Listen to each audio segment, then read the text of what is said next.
Shall we read again from Revelation chapter 16 verses 12 to 16? மறுபடியுமாக வெளிப்படுத்தின விசேஷம் 16ஆம் அதிகாரம் 12ஆம் வசனம் முதல் 16ஆம் வசனம் முடிய வாசிக்க கேட்போம். ஆறாம் தூதன் தன் கலசத்தில் உள்ளதை ஐபிராத் என்னும் பெரிய நதியின் மேல் ஊற்றினான். அப்பொழுது சூரியன் உதிக்கும் திசையிலிருந்து வரும் ராஜாக்களுக்கு வழி ஆயத்தமாகும்படி அந்த நதியின் தண்ணீர் வற்றி போயிற்று.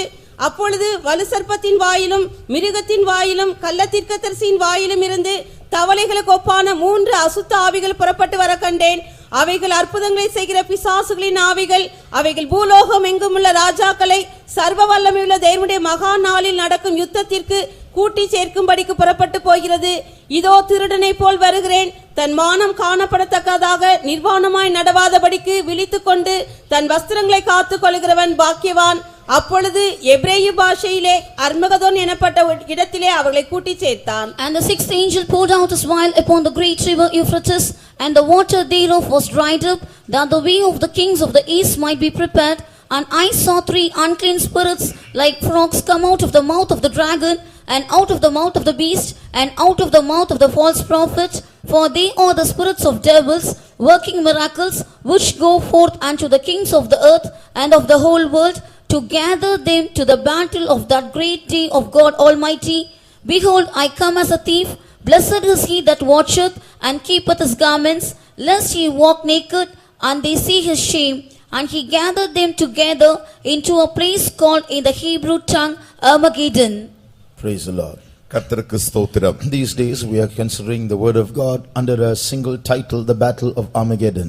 இந்நாட்களில் மத்திய வேத தலைப்பாகிய அர்மகதோன் யுத்தம் என்கிற தலைப்பின் கீழ் நாம் இந்த வேத பாடங்களை படித்து வருகிறோம். In a few years a big war is coming. கொஞ்ச ஆண்டுகளுக்குள்ளாக ஒரு பெரிய யுத்தம் வரப்போகிறது. It's a war that is going to kill more people than any previous war has killed. இந்த யுத்தமானது இதுவரைக்கும் யுத்தங்களில் கொலை செய்யப்படாத அளவிற்கு அவ்வளவு அதிகமாக மக்கள் கொல்லப்பட போகிறார்கள். And the heat of that war can be felt in our spirits today itself. அந்த யுத்தத்தின் சூட்டை இன்றைக்கு தானே நம்முடைய ஆவியில் நம்மால் உணர முடியும். The battles that go on in our hearts today are nothing but a foreshadow of what's going to happen very soon. இன்றைக்கு நம்முடைய இருதயங்களிலே நிழலாட்டமாய் நடந்து கொண்டிருக்கிற யுத்தங்கள் யாவும் வருகிறதான யுத்தங்களுக்கு நிழலாட்டமாய் காணப்படுகின்றன. Many of us are going to physically participate in that battle that is going to take place few years from now. நம்மில் அநேகர் இந்த யுத்தத்தில் எடுத்துக்குரிய வண்ணமாகவே அதிலே நாம் பங்கு பெற போகிறோம். During the past 2 days we have been considering many aspects of that battle. கடந்த 2 நாட்களில் இந்த யுத்தங்களின் குறித்து நாம் சில பகுதிகளை கண்டோம். Today we are going to go a little deep into some specific details of this battle. இன்றைக்கு இந்த யுத்தங்களின் சில முக்கியமான துணுக்குகளுக்குள்ளாய் நாம் செல்ல போகிறோம். You may be listening to some things that you may not have listened to till now, so please pay careful attention. இதுவரைக்கும் கேட்டிராத சில காரியங்களை இப்பொழுது நீங்கள் கேட்க போகிறீர்கள். ஆகையினாலே தயவு செய்து கவனமாய் கேளுங்கள். During the tribulation period, when the Antichrist rules this whole world for 7 years, உபத்திரவ காலத்தின் மத்தியிலே அந்தி கிறிஸ்துவானவன் 7 ஆண்டுகள் ஆளுகை செய்யும் பொழுது judgments will be poured out from heaven one after the other. நியாய தீர்ப்பானது ஒன்றன் பின் ஒன்றாக பரலோகத்திலிருந்து ஊற்றப்பட போகிறது. These judgments have been mentioned twice in the book of Revelation. இந்த நியாய தீர்ப்புகள் இருமுறை வெளிப்படுத்தின விசேஷத்தில் நாம் வாசிக்கிறோம். They have been written down in from different viewpoints, so they may not be accurately presented when they are repeated. அவைகள் எழுதப்படும் பொழுது வேறு விதமான கண்ணோட்டத்தோடு கூட எழுதப்பட்டபடியினாலே நாம் அப்படி எழுதப்பட்டவைகள் அப்படியே இருக்காது. So they have been different written down from 2 angles, one from a Jewish viewpoint and the other from the viewpoint of the church. அவைகள் 2 கண்ணோட்டத்தோடு கூட எழுதப்பட்டிருக்கின்றன. ஒன்று யூதர்களுடைய கண்ணோட்டம், மற்றொன்று சபையினுடைய கண்ணோட்டம். In Revelation chapters 8 to 11 we read of 7 trumpets being blown one after the other.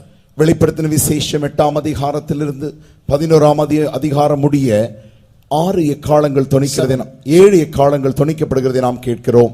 And those 7 trumpets are 7 judgments that are poured out upon the earth.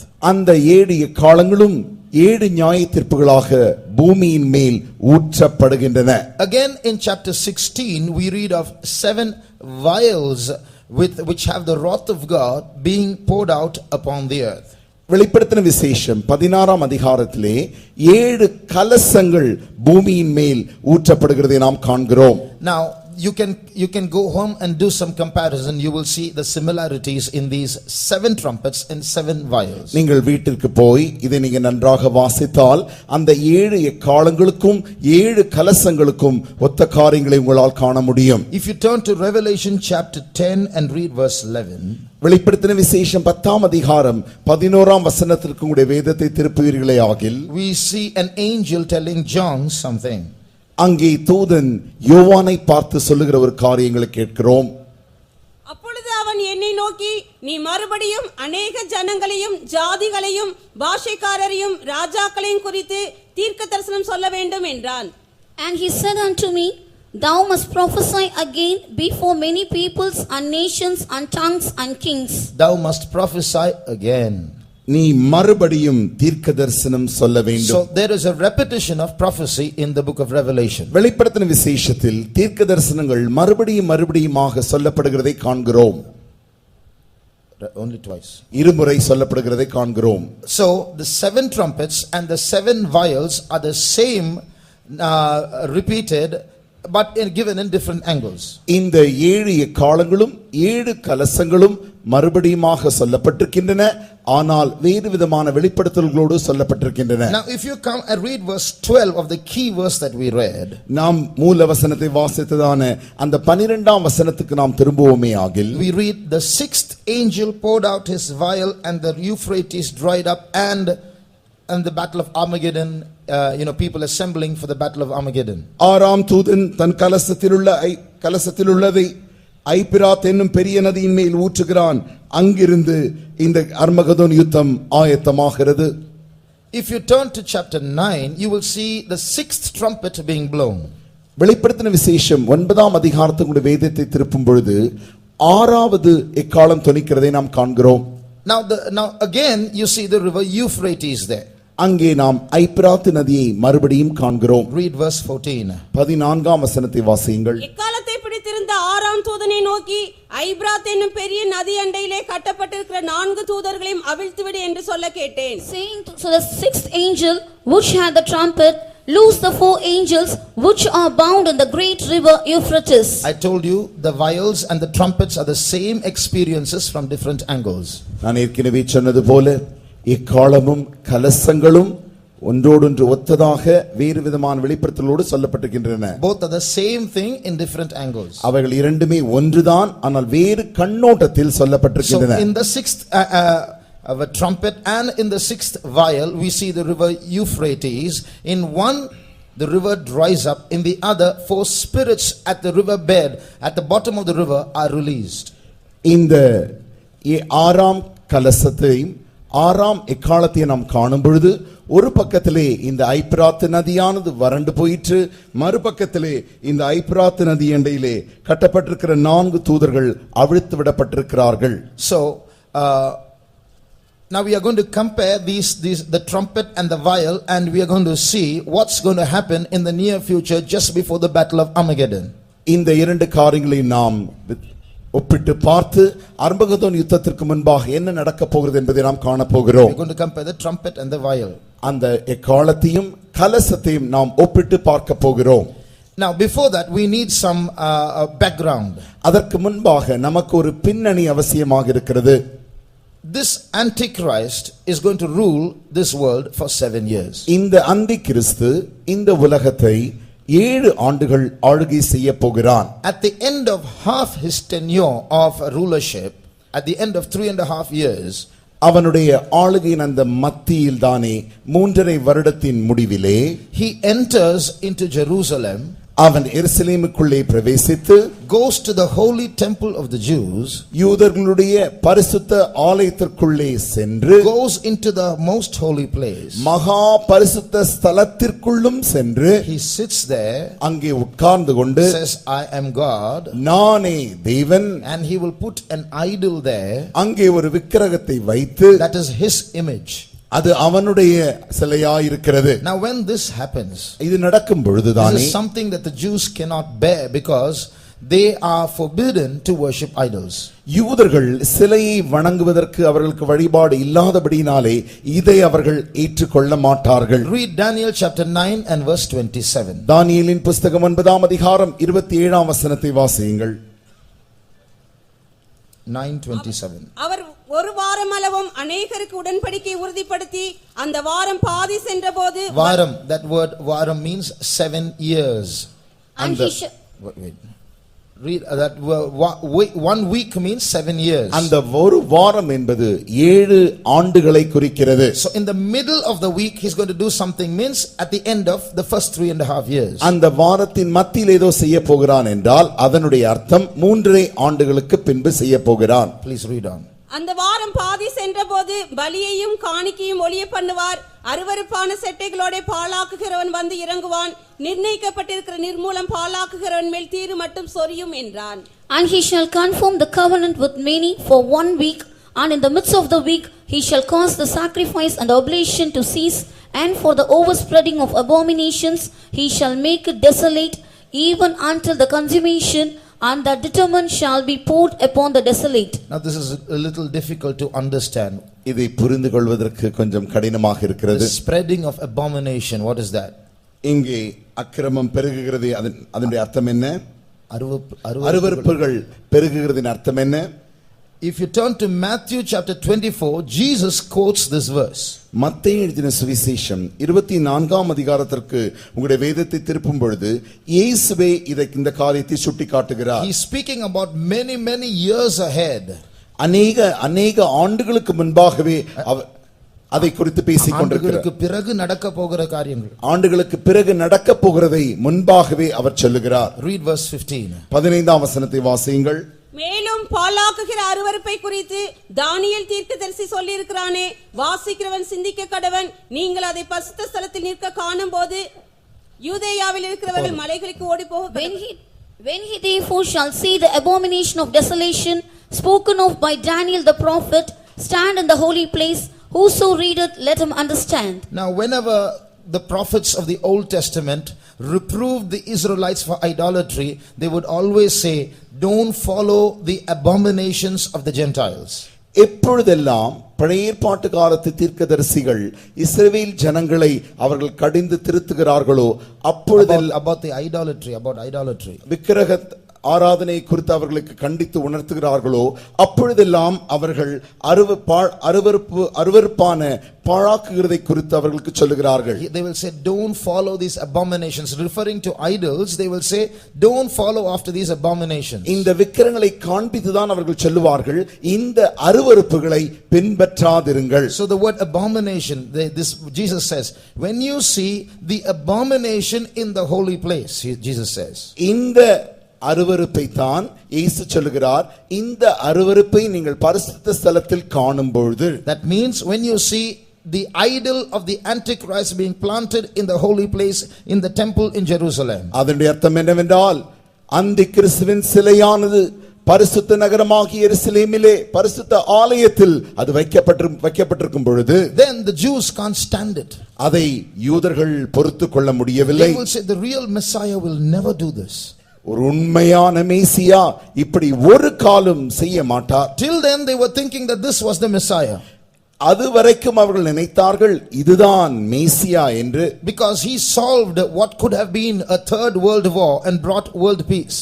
மூன்றாம் உலக யுத்தம் என்ற ஒரு யுத்தம் வரப்போகிறதே, அந்த யுத்தத்திற்கு இவன்தான் அமைதியை கொண்டு வந்தபடியினாலே அப்படி அவனை நம்பினார்கள். But now at the end of the first 3.5 years he brings his image and plants it in the temple of God. ஆனால் இப்பொழுதோ இந்த முதல் 3.5 ஆண்டுகளின் முடிவிலே தன்னுடைய சிலையையே தேவனுடைய பரிசுத்த ஆலயத்திற்குள்ளே கொண்டு வந்து வைக்கிறான். Now that is only an image, but it's a magic image. அது ஒரு சிலைதான், அது ஒரு வித்தையான சிலையாயிருக்கிறது. Read Revelation chapter 13 and read verse 15. வெளிப்படுத்தின விசேஷம் 13ஆம் அதிகாரம் 15ஆம் வசனத்தை வாசியுங்கள். மேலும் அம்மிருகத்தின் சொரூபம் பேசத்தக்கதாகவும் மிருகத்தின் சொரூபத்தை வணங்காத யாவரையும் கொலை செய்யத்தக்கதாகவும் மிருகத்தின் சொரூபத்திற்கு ஆவியை கொடுக்கும்படி அதற்கு சத்துவம் கொடுக்கப்பட்டது. And he had power to give life unto the image of the beast, that the image of the beast should both speak and cast that as many as would not worship the image of the beast should be killed. So this image, though it was an image, was not an ordinary image, it was a miracle image.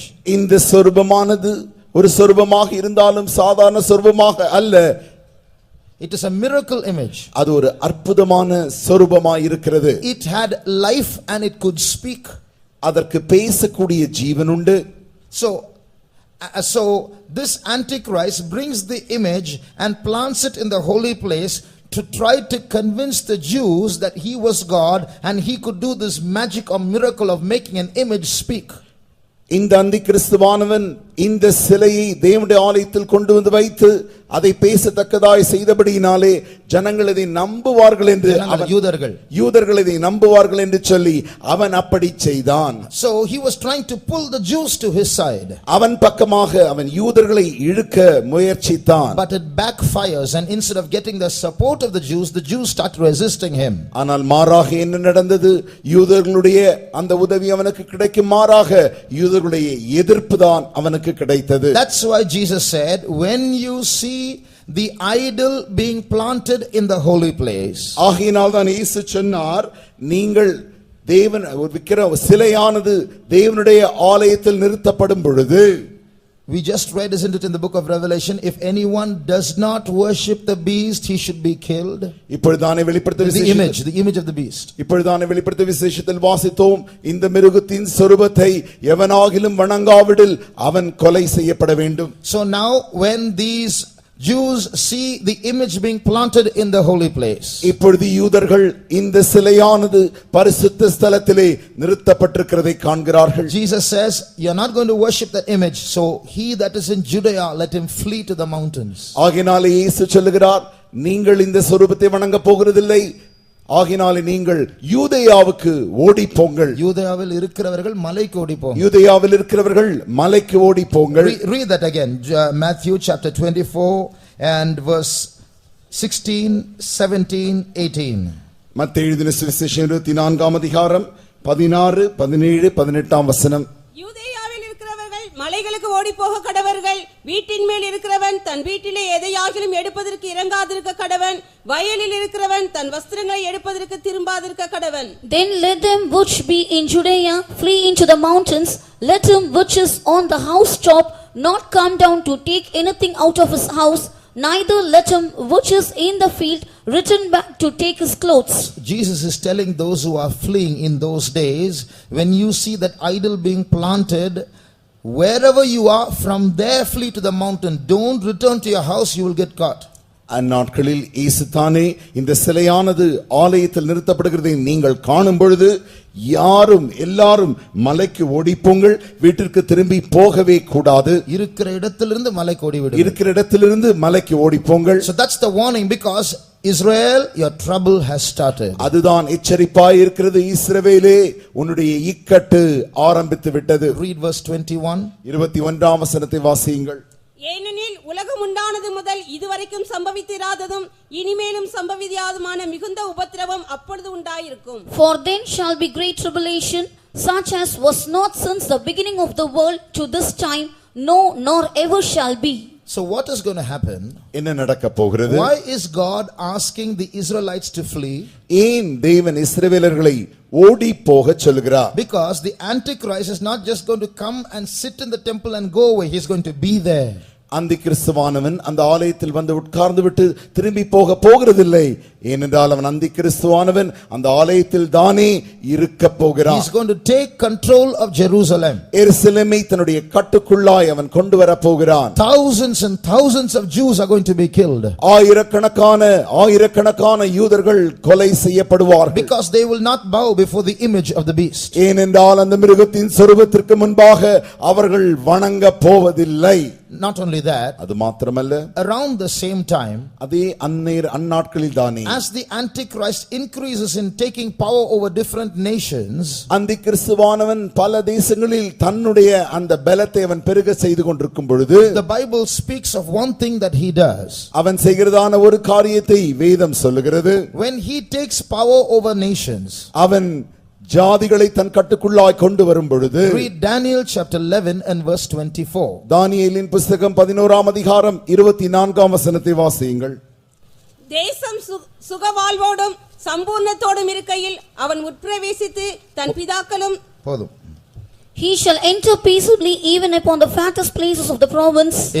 In Tamil, the translation of that bit of the verse is not clear, but in English, in many translations I've read, it's the same thing. தமிழிலே அந்த மொழிபெயர்ப்பானது சரியாக இல்லை. ஆனால் வேறு பாஷைகளில், ஆங்கிலத்திலும் மற்ற பாஷைகளில் வாசிக்கும் பொழுது அவைகள் யாவும் ஒத்த விதமாய் இப்படி சொல்லுகின்றன. What does it say? அது என்ன சொல்லுகின்றன? That first part of verse 24 says there is a province. There is a place. தேசம் என்று ஒரு தேசம் உண்டு. And it is a place where there is a lot of fatness or a lot of riches. அங்கே சம்பூர்ணம், ஐஸ்வரியமும் கொழுப்பும் நிறைந்திருக்கிறது. This man, the Antichrist, will enter into that fat place of the province. இந்த அந்தி கிறிஸ்துவானவன் அந்த கொழுப்பும் ஐஸ்வரியம் நிறைந்ததான தேசத்திற்குள் பிரவேசித்து, he will enter peacefully and take control of that place. சமாதானமாக அதற்குள்ளே பிரவேசித்து அந்த தேசத்தையே தன் கட்டுக்குள் கொண்டு வருவான். Now you know that word for province, the Hebrew word that is used there, தேசம் என்கிறதான பதத்திற்கு எபிரேய வார்த்தை என்னவென்றால், it's not some place, it's a particular place. ஏதோ ஒரு தேசம் அல்ல, ஒரு குறிப்பிட்ட தேசமாய் இருக்கிறது. The Hebrew word used there is Medina. அதற்காக எபிரேய பதத்திலே மதீனா என்று அழைக்கப்படுகிறது. That is in Saudi Arabia. அது சவுதி அரேபியா தேசத்தில் இருக்கிறது. And the fat places of Medina, the word used there is oily places of Medina. அந்த மெதினா தேசத்தில் உள்ள கொழுப்புள்ள ஸ்தலம் என்றால் எண்ணெய் சத்து உள்ளதான, எண்ணெய் உரங்கள் உள்ளதான அந்த Medina. So he will enter peacefully into that land and grab the oil wells in that country. அவன் அந்த தேசத்திற்குள்ளாய் சமாதானமாய் பிரவேசித்து அங்கேயுள்ள எண்ணெய் கிணறுகளை அவன் சுரண்டிக் கொள்வான். When this happens, இது நடக்கும் பொழுது, and the whole world is watching the Antichrist slowly grabbing all the states and countries and oil wells and money and Jerusalem, அந்த கிறிஸ்துவானவன் கொஞ்சம் கொஞ்சமாக தேசங்களையும் ஜாதிகளையும் எல்லா எண்ணெய் கிணறுகளையும் எல்லா செல்வ சொத்துக்களையும் அவன் எடுத்துக் கொள்ளும் பொழுது, the kings of the east get angry and they start moving to fight against the Antichrist. கிழக்கித்திய ராஜாக்களுக்கு கோபம் உண்டு. அவர்கள் யாவரும் இவனுக்கு விரோதமாய் யுத்தம் செய்ய புறப்படுகிறார்கள். Now you will ask a question. இப்பொழுது நீங்கள் ஒரு கேள்வி கேட்பீர்கள். When the Antichrist is ruling the whole world, how can the kings of the east come and resist him? அந்தி கிறிஸ்துவானவன் முழு உலகத்தையுமே ஆளுகை செய்யும் பொழுது எப்படி கிழக்கித்திய ராஜாக்கள் ஒன்று கூடி அவனுக்கு எதிராக யுத்தம் செய்ய வருவார்கள்? Now we are going to see that biblically the Bible says that's going to happen. அதை நாம் வேத பிரகாரமாக காணப்போகிறோம். ஏனென்றால் வேதம் சொல்லுகிறது அது அப்படித்தான் நடக்க போகிறது. So the meaning is, although he wants to take 100% control of the whole world, he does not manage or succeed in doing it. ஆகையினாலே அந்தி கிறிஸ்துவானவன் இந்த முழு உலகத்தையும் 100% தன் கட்டுக்குள்ளாக கொண்டு வர முயற்சித்தாலும் அவனால் 100% தன்னுடைய கட்டுக்குள்ளாய் கொண்டு வர முடியாது. Because when he does that, he is only going to be partially successful. There are going to be people who are going to resist him as he does that. ஏனென்றால் அவன் அப்படி கட்டுக்குள்ளாய் கொண்டு வர முயற்சிக்கும் பொழுது ஒரு பகுதி அளவிற்கு தான் அவனுக்குள் கொண்டு வர முடியும், பகுதி அளவு அவனை எதிர்ப்பார்கள். That's why even in the 7-year period where the Antichrist rules, there's going to be wars many places. ஆகையினாலே தான் 7 ஆண்டு காலம் அவன் ஆளுகை செய்யும் பொழுது கூட அநேக இடங்களில் யுத்தங்கள் காணப்படும். Now come back to Revelation chapter 16. இப்பொழுது நாம் வெளிப்படுத்தின விசேஷம் 16ஆம் அதிகாரத்துக்கு திரும்புவோமாக. There in verse 12 we read of the kings of the east. அங்கே நாம் 12ஆம் வசனத்தில் வாசிக்கிறோம், கிழக்கு தேசத்திலிருந்து வரும் ராஜாக்கள். Read that verse again, please. மறுபடியுமாக வாசியுங்கள். ஆறாம் தூதன் தன் கலசத்தில் உள்ளதை ஐபிராத் என்னும் பெரிய நதியின் மேல் ஊற்றினான். அப்பொழுது சூரியன் உதிக்கும் திசையிலிருந்து வரும் ராஜாக்களுக்கு பலி ஆயத்தமாகும்படி அந்த நதியின் தண்ணீர் வற்றி போயிற்று. And the sixth angel poured out his vial upon the great river Euphrates, and the water thereof was dried up, that the way of the kings of the east might be prepared. So here we see, as the sixth vial is poured out, the Euphrates river dries up to prepare the way for the kings of the east to come to Jerusalem. அங்கே நாம் வாசிக்கிறோம், இந்த ஆறாம் தூதனானவன் தன் கலசத்தில் உள்ளதை ஐபிராத் என்னும் பெரிய நதியின் மேல் ஊற்றும் பொழுது அந்த நதியானது வற்றி போகிறது. அப்பொழுதுதானே ராஜாக்கள் அங்கே வருகிறார்கள். Now come back to Revelation chapter 9, where just now you read of the sixth vial. Now we'll read about the sixth trumpet. இப்பொழுது நாம் வெளிப்படுத்தின விசேஷம் 9ஆம் அதிகாரத்திற்கு வருவோம். ஏற்கனவே நாம் 6ஆம் கலசத்தை குறித்து வாசித்தோம். இப்பொழுது 6ஆம் எக்காலத்தை குறித்து அங்கே வாசிக்கலாம். Read chapter 9 verses 15 and 16. 9ஆம் அதிகாரம் 15ஆம் 16ஆம் வசனங்கள். அப்பொழுது மனுஷரில் மூன்றில் ஒரு பங்கை கொள்ளும்படிக்கு 1 மணி நேரத்திற்கும் 1 நாளுக்கும் 1 மாதத்திற்கும் 1 வருஷத்திற்கும் ஆயத்தமாக்கப்பட்டிருந்த அந்த 4 தூதர்களும் அவிழ்த்து விடப்பட்டார்கள். குதிரை சேனைகளாகிய ராணுவங்களின் தொகை 20 கோடியாயிருந்தது. அவைகளின் தொகையை சொல்ல கேட்டேன். And the 4 angels were loosed, which were prepared for an hour and a day and a month and a year, for to slay the third part of men. And the number of the army of the horsemen were 200,000, and I heard the number of them. So 4 spirits from the bottom of the river Euphrates are released. ஐபிராத் நதியிலிருந்து அந்நதியின் அண்டையிலே 4 ஆவிகள் அங்கே கட்டவிழ்க்கப்படுகிறது. From Revelation 16, about the same incident, it's written, the kings of the east are going to come. அதே காரியத்தை, அதே சம்பவத்தை வெளிப்படுத்தின விசேஷம் 16ஆம் அதிகாரத்திலே கிழக்கித்திய ராஜாக்கள் ஆயத்தமாகி வந்து கொண்டிருக்கிறார்கள். So they are not going to come by themselves, they are going to come with an army, because the battle of Armageddon is going to take place. அவர்கள் அந்த ராஜாக்கள் ஏதோ அவர்களாக சேர்ந்து வருகிறதில்லை, அவர்கள் மாத்திரம் வருகிறதில்லை, அவர்கள் தங்களுடைய ராணுவத்தோடு கூட சேர்ந்து வரப்போகிறார்கள். Because the battle of Armageddon is going to take place. ஏனென்றால் அர்மகதோன் யுத்தம் நடக்கப்பட போகிறது. So there an army is coming, an army of people. அங்கே ஒரு சேனை, மனிதருடைய சேனையானது வந்து கொண்டிருக்கிறது. Here we read an army of horsemen counting 20 crores. இங்கே நாம் வாசிக்கிறோம் குதிரை சேனைகளாகிய 20 கோடி. Now but when you look at the horses, they don't seem to be natural horses. இந்த குதிரைகளை நீங்கள் பார்த்தால் அவர்கள் இயற்கையான குதிரை போல அல்ல. Because the next verse says that those horses had the heads of lions.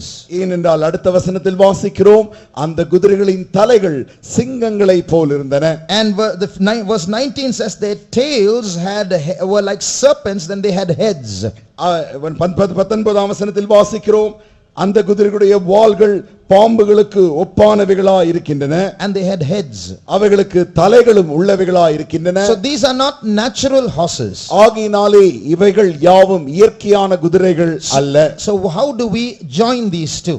ஆகையினாலே எப்படி நாம் இந்த இரண்டையும் ஒப்பிடுவது அல்லது சேர்த்து வைப்பது? These are 20 crore evil spirits that are being led by these 4 major spirits.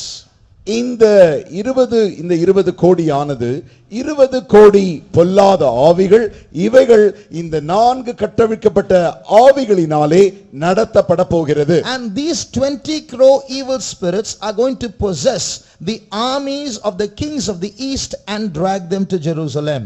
இந்த 20 கோடி ஆவிகள் கிழக்கித்திய ராஜாக்களின் அந்த சேனைகளுக்குள்ளே புகுந்து அவர்கள் யாவரையும் எருசலேமுக்கு இழுத்து வரும்.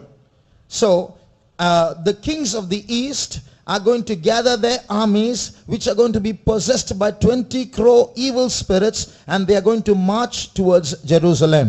ஆகையினாலே கிழக்கித்திய ராஜாக்களும் அவருடைய சேனைகளும் 20 கோடி பொல்லாத ஆவிகளினாலே பீடிக்கப்பட்டு அவைகள் யாவும் எருசலேமை நோக்கி அணி வகுத்து செல்லும். So a terrible war is going to take place. அப்பொழுதுதானே ஒரு பயங்கர யுத்தம் நடக்க போகிறது. Now when these kings of the east come with their demon possessed armies, இந்த கிழக்கித்திய ராஜாக்கள் பிசாசுகளினால் பிடிக்கப்பட்டதான சேனைகளோடு கூட வந்து கொண்டிருக்கும் பொழுது they are going to fight against the Antichrist and his armies.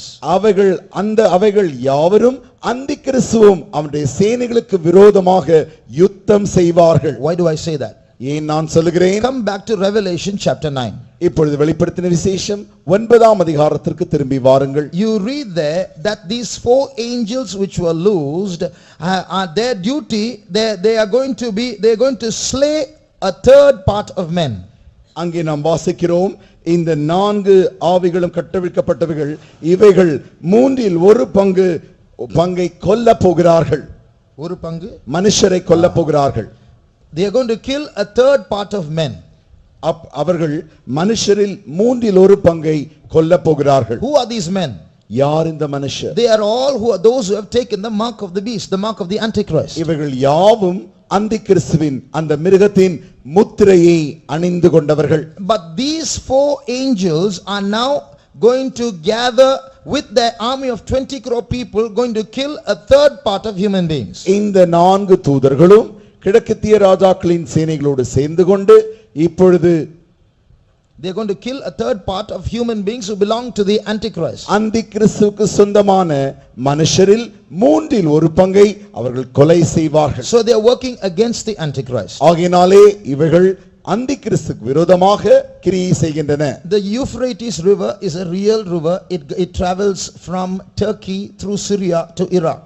ஐப்பிராத்து நதியானது இன்றைக்கும் காண்கிற நதியாக இருக்கிறது.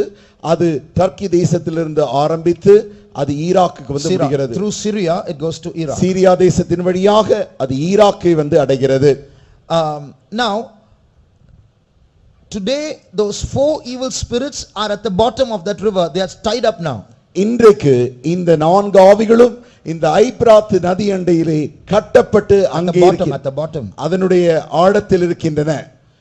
Now so what we infer is those four evil spirits, although they are fallen angels, do not belong to the kingdom of Satan. இந்த 4 ஆவிகளும் அவைகள் பொல்லாத ஆவிகளாய் இருந்தாலும் அவைகள் சாத்தானுடைய ஆவிகளோடு கூட ராஜ்யத்தோடு சேர்ந்தவைகள் அல்ல. So they are evil spirits, but when they are released or loosed, they will fight against the kingdom of Satan. அவைகள் பொல்லாத ஆவிகள்.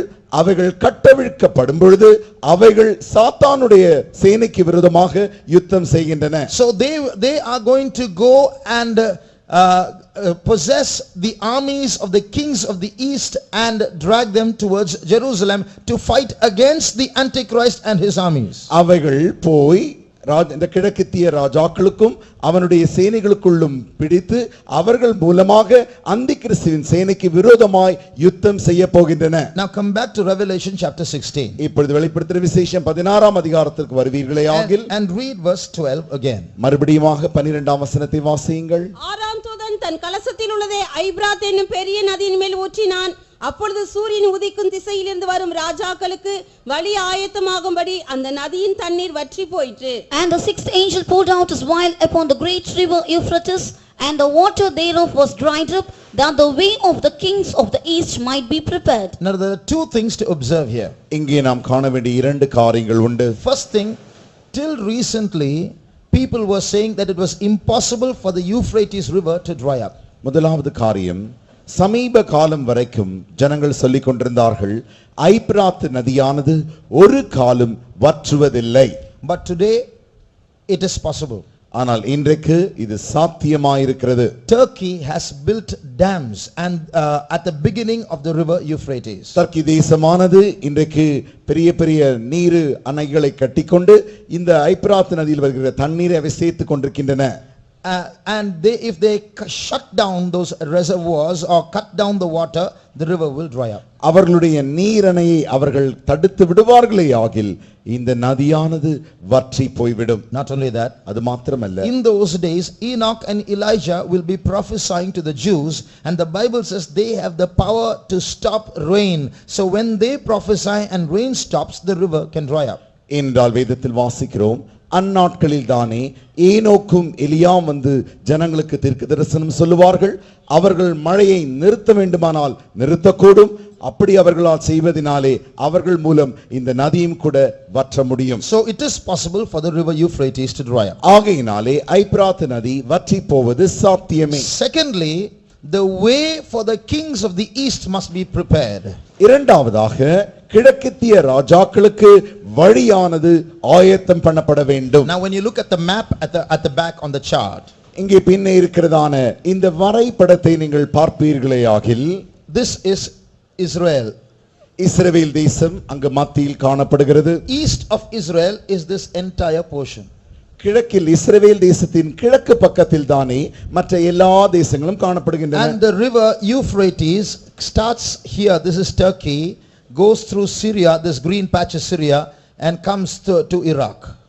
இந்த ஐப்பிராத்து நதியானது துருக்கி தேசத்தில் ஆரம்பித்து சீரியா தேசத்தின் வழியாக ஈராக் தேசத்தை அடைகிறது. So this river has to dry up for some kings from a portion from the east side to come into Jerusalem. கிழக்கித்திய ராஜாக்கள் இந்த எருசலேமுக்கு வரும்படியாக இந்த நதியானது வற்றித்தான் ஆக வேண்டும். Now who are those kings?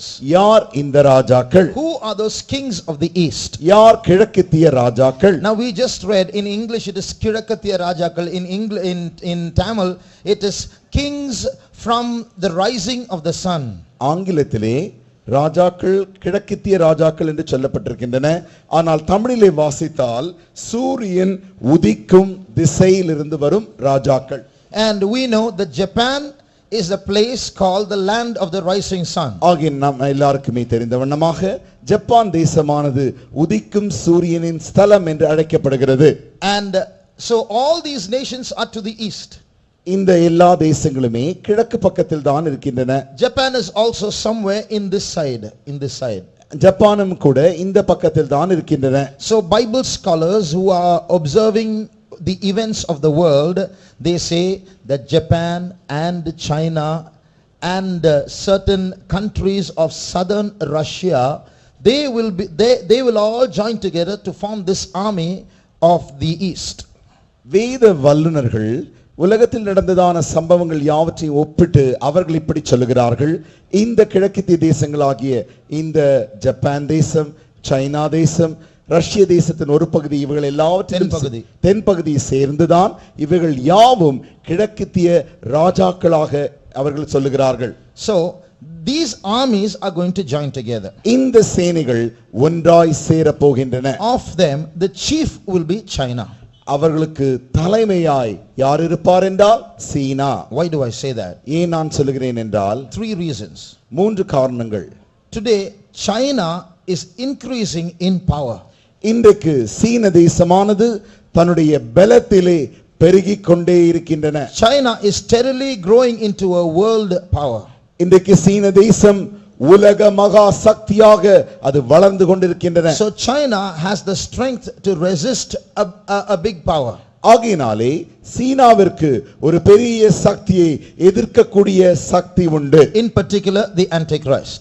குறிப்பிட்ட சொல்ல போனால் அந்தி கிறிஸ்துவை எதிர்க்கும் வல்லமை. Now remember, we are the ones who are saying Antichrist, Antichrist. The other world rulers are going to call him by some other name. ஞாபகத்தில் வைத்துக் கொள்ளுங்கள், நாம் தான் அந்தி கிறிஸ்து என்று இவனை அழைக்கிறோம். ஆனால் இந்த நபரையே உலகமானது வேறு விதமாக அழைக்கிறது. So when they are going to fight, they are not going to fight with the Antichrist. They are going to fight with some person whom they call by some other name. ஆகையினாலே அவர்கள் ஒரு யுத்தம் செய்யும் பொழுது அவர்கள் யாவரும் அந்தி கிறிஸ்துக்கு விரோதமாக என்று சொல்ல மாட்டார்கள். ஆனால் வேறு ஒரு பெயரிலே அவனுக்கு விரோதமாக யுத்தம் செய்கிறோம் என்று சொல்லுவார்கள். The second reason why we say China will be the chief of the kings of the east. ஏன் சீனாவை கிழக்கித்திய ராஜாக்களின் தலைவன் என்று நான் சொல்கிறேன் என்றால், we see that this army that's going to follow the kings of the east to Jerusalem is 20 crore strong. இந்த கிழக்கித்திய ராஜாக்களின் அந்த சேனையானது 20 கோடி நிறைந்ததான பலம் வாய்ந்ததா இருக்கிறது. So no country in the world except China has the population to produce such a strong such a great army. ஏனென்றால் சீனா தேசத்தை தவிர உலகத்தில் வேற எந்த தேசத்திற்கும் அத்தனை எண்ணிக்கையுள்ளதான அவ்வளவு மகா வல்லமையுள்ள சக்தியுள்ள சேனையை உருவாக்க முடியாது. Today they have a rule in China, one family, one child. இன்றைக்கு சீன தேசத்தில் தேச சட்டம் உண்டு, ஒரு குடும்பத்திற்கு ஒரு பிள்ளைதான் இருக்க So வேண்டும். what is happening is many abortions are taking place when girl children are being found. ஆகையினால் என்ன நடக்கிறது என்றால் பெண் சிசு கொலையானது அதிகமாக அங்கு நடந்து வருகிறது. And therefore there is an imbalance in sexes in China. There are much more males than females. ஆகையினாலே என்ன நடக்கிறது என்றால் ஆண் பாலுக்கும் பெண் பாலுக்கும் சமமாக இல்லாமல் ஆண் பால் அதிகமாக சீன தேசத்தில் காணப்படுகிறது. Therefore China does have the capacity to produce an army this strong. ஆகையினாலே தான் இவ்வளவு பலம் வாய்ந்த ஒரு ராணுவத்தை சீனாவால் உண்டாக்க முடியும். The third reason why we say that the chief of the kings of the east, the main country would be China.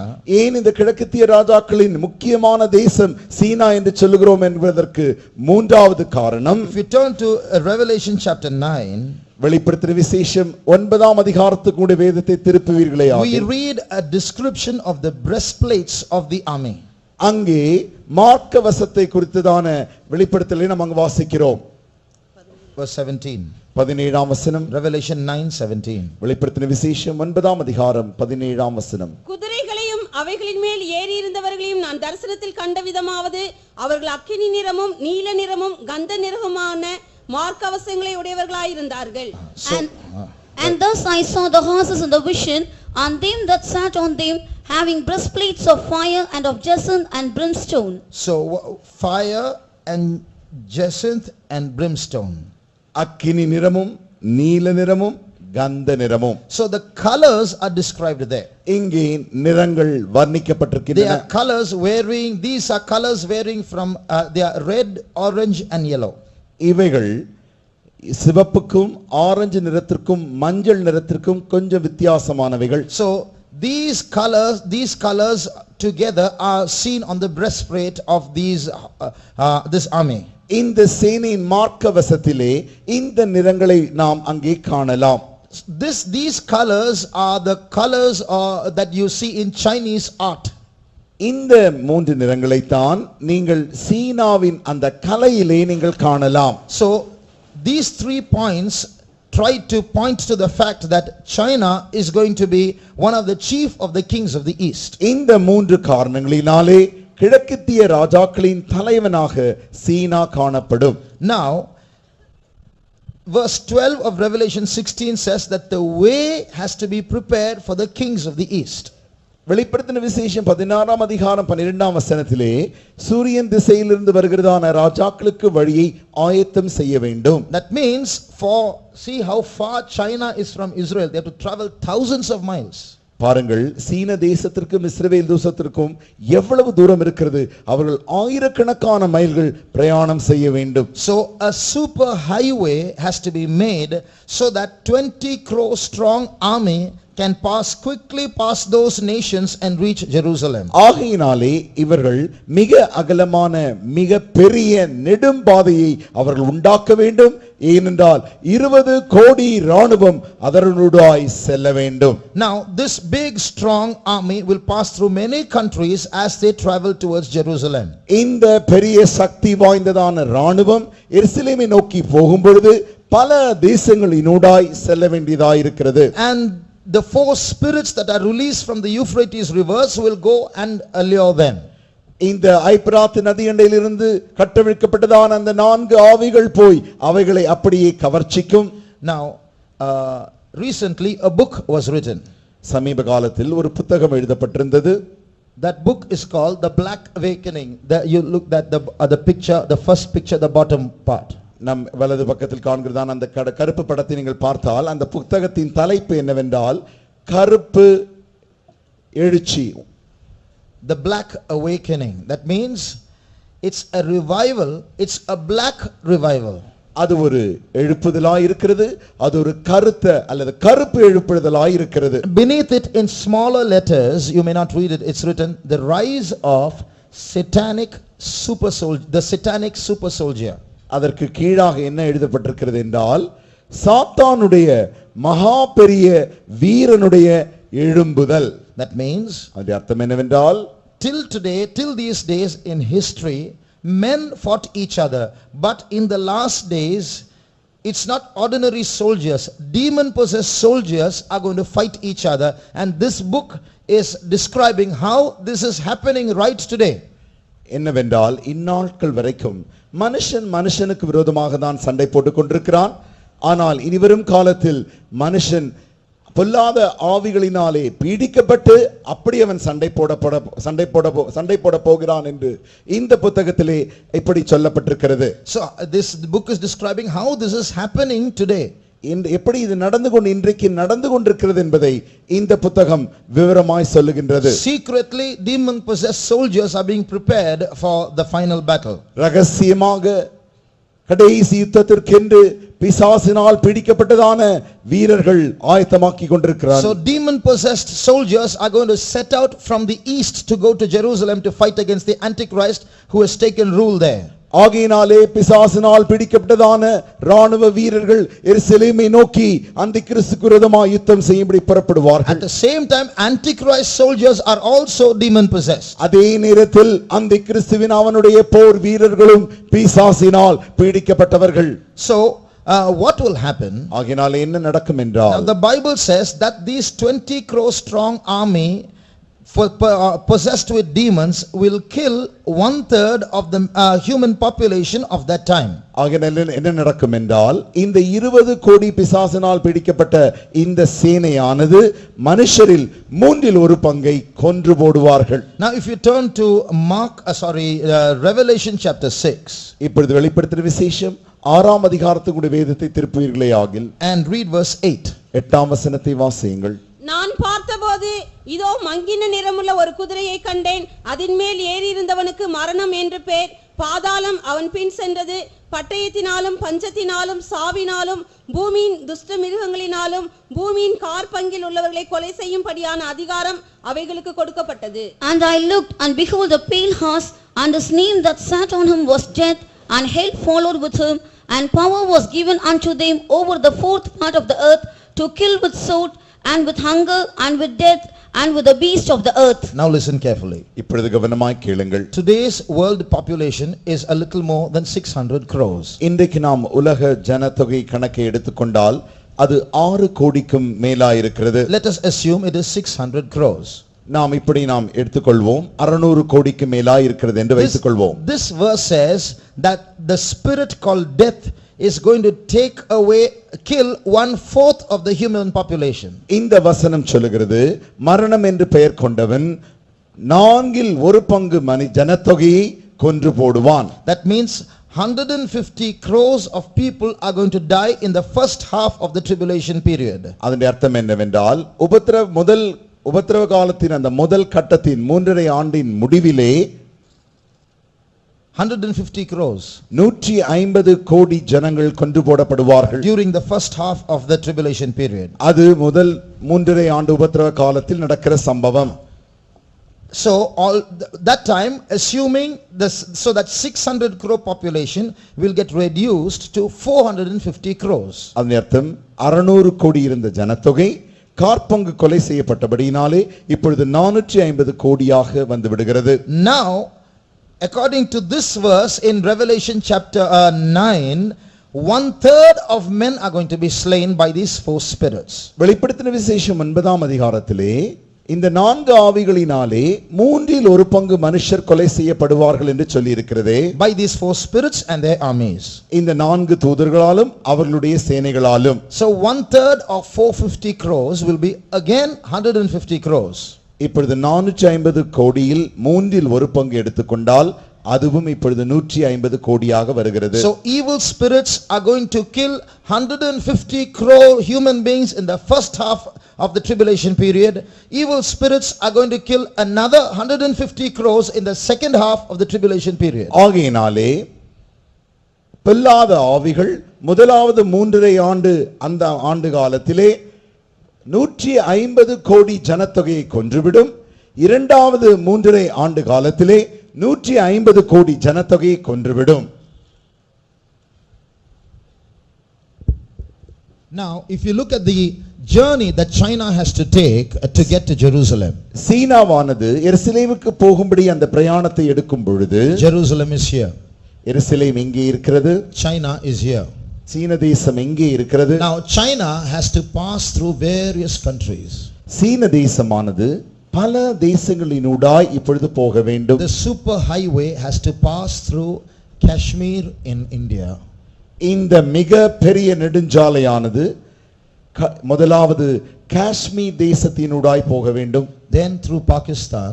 அதற்கு பின்பு பாகிஸ்தான் தேசம். Then through Afghanistan. அதற்கு பின்பு ஆப்கானிஸ்தான் தேசம். Then through Iran. அதற்கு பின்பு ஈரான் தேசம். Then through Iraq. அதற்கு பின்பு ஈராக் தேசம். Then through Jordan. அதற்கு பின்பு யோர்தான் தேசம். And then to Israel. அதற்கு பின்புதான் இஸ்ரவேல் தேசம். So what is going to happen? ஆகையால் என்ன நடக்க போகிறது When என்றால் these four spirits loosed from the Euphrates and those 20 crore evil spirits that are joining them grab these 20 crore human army and are bringing them through this highway past many nations, through many nations.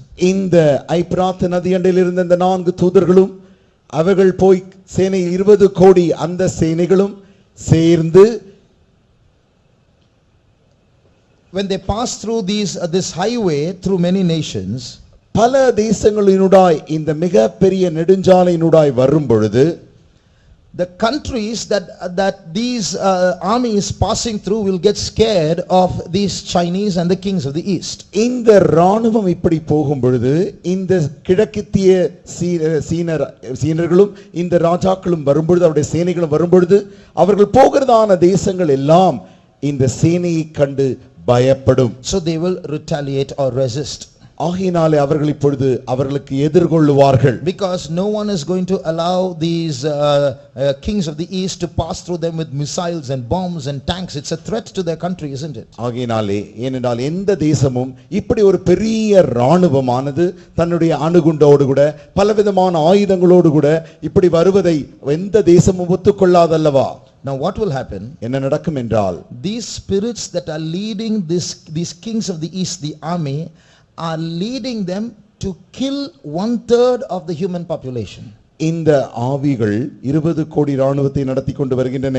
இந்த ஆவியானது மனுஷரில் 1/3 பங்கை இவர்கள் மூலமாக கொலை செய்யும். So while traveling from China to Jerusalem, on the way they will pick up many wars. சீனாவிலிருந்து எருசலேமுக்கு பிரயாணம் போகிற வழியில் தானே பல யுத்தங்களை இந்த ராணுவம் செய்யும். Those four spirits are given 1 year, 1 month, 1 day, 1 hour to do this work.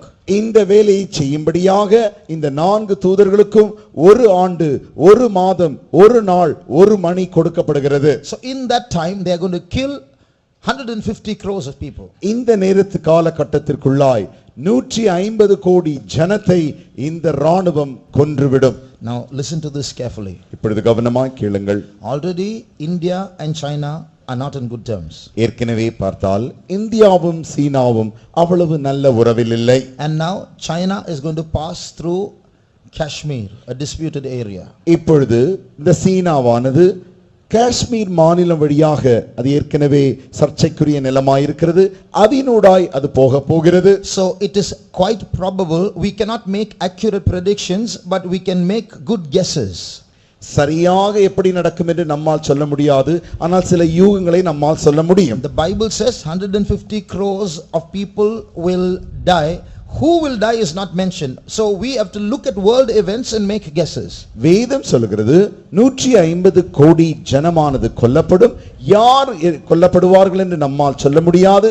உலகத்தில் நடக்கிறதான சம்பவங்களை வைத்து எந்த தேசங்கள் என்று நம்மால் சொல்ல முடியும். So now India and China are not in good terms. இந்தியாவும் சீனாவும் நல்ல உறவில் இல்லை. So when China passes through Kashmir, இப்பொழுது சீனாவானது காஷ்மீர் மாநிலமூடாய் போகும் பொழுது it's likely that India will resist. அப்பொழுது இந்தியா எதிர்ப்பது சாத்தியமே. And remember, there was not going to be peace talks, because who is leading them? 4 spirits that are destined to kill human beings. ஞாபகத்தில் வைத்துக் கொள்ளுங்கள், எந்த விதமான சமாதான பேச்சுகளும் இங்கே இருக்காது. ஏனென்றால் மனுஷரை கொல்லும்படியாகவே 4 தூதர்கள் அங்கே புறப்பட்டு வந்து கொண்டிருக்கிறார்கள். So they will deliberately pick up a fight against India. வேண்டுமென்றே இந்தியாவுக்கு விரோதமாய் சண்டை அவர்கள் பிடித்துக் கொள்வார்கள். I'm not telling you what is going to happen. I'm telling you what can happen. என்ன நடக்க போகிறது என்று நான் உங்களுக்கு சொல்லவில்லை, என்ன நடக்கலாம் என்று சொல்லுகிறேன். Because for 150 crores of people to die, there's a good population here in India. With one bomb, many crores can be killed. ஏனென்றால் 150 கோடி ஜனத்தொகை கொல்லப்பட வேண்டும் என்றால் இந்திய தேசமானது ஜனத்தொகை நிறைந்த தேசம். ஒரு அணுகுண்டு போதும் அநேக ஜனங்களை கொன்று விடலாம். We in India alone 120 crores are there. India தேசத்தில் மாத்திரமே 120 கோடி ஜனத்தொகை உண்டு. So one nuclear bomb is enough to wipe out the entire population in India. Of the 150 crores, 120 crores are gone. ஆகையினாலே ஒரே ஒரு அணுகுண்டு போதும், அதை போட்டுவிட்டால் இந்திய தேசமே முற்றிலுமாய் இல்லாமல் போய்விடும். இப்பொழுது 120 கோடி போய்விட்டது. I am not saying what will happen, I am saying what can happen. நான் என்ன நடக்கும் என்று சொல்லவில்லை, திரும்பவும் கேளுங்கள், என்ன நடக்கலாம் என்று சொல்லுகிறேன். Because those spirits are waiting to kill human beings. ஏனென்றால் இந்த ஆவிகள் மனுஷர்களை கொல்லும்படிக்கு காத்துக் கொண்டிருக்கின்றன. Now listen to this. இப்பொழுது கேளுங்கள். Kashmir is very far away and they are going through Kashmir. They throw a bomb there, maybe Delhi will get attacked. We are here in South India, we are safe. நீங்கள் நினைக்கலாம் காஷ்மீர் தேசம் அந்த வடக்கிலே மேலாக ஒரு மிக தூரத்தில் காணப்படுகிறது. அந்த தேசம் தாக்கப்படும் பொழுது தில்லி தேசமும் தாக்கப்படலாம். நாமோ தென்னிந்தியாவில் தான் இருக்கிறோம், நமக்கு ஒன்றும் நடக்காது. Look at the weapons of that army. அந்த ராணுவத்தின் ஆயுதங்களை பாருங்கள். Read 9:17. வெளிப்படுத்தின விசேஷம் 9ஆம் அதிகாரம் 17ஆம் வசனத்தை வாசியுங்கள். குதிரைகளையும் அவைகளின் மேல் ஏறி இருந்தவர்களையும் நான் தரிசனத்தில் கண்ட விதமாவது, அவர்கள் அக்கினி நிறமும் நீல நிறமும் கந்தக நிறமுமான மார்க்கவசங்களை உடையவர்களாயிருந்தார்கள். குதிரைகளுடைய தலைகள் சிங்கங்களின் தலைகளைப் போல் இருந்தன. அவைகளுடைய வாய்களிலிருந்து அக்கினியும் புகையும் கந்தகமும் புறப்பட்டன. And thus I saw the horses in the vision, and them that sat on them, having breastplates of fire and of jacinth and brimstone, and the heads of the horses were as the heads of lions, and out of their mouths issued fire and smoke and brimstone. Out of their mouths issued fire and smoke and brimstone. அவர்களுடைய வாய்களிலிருந்து அக்கினியும் புகையும் கந்தகமும் புறப்பட்டன. In almost every weapon you see fire.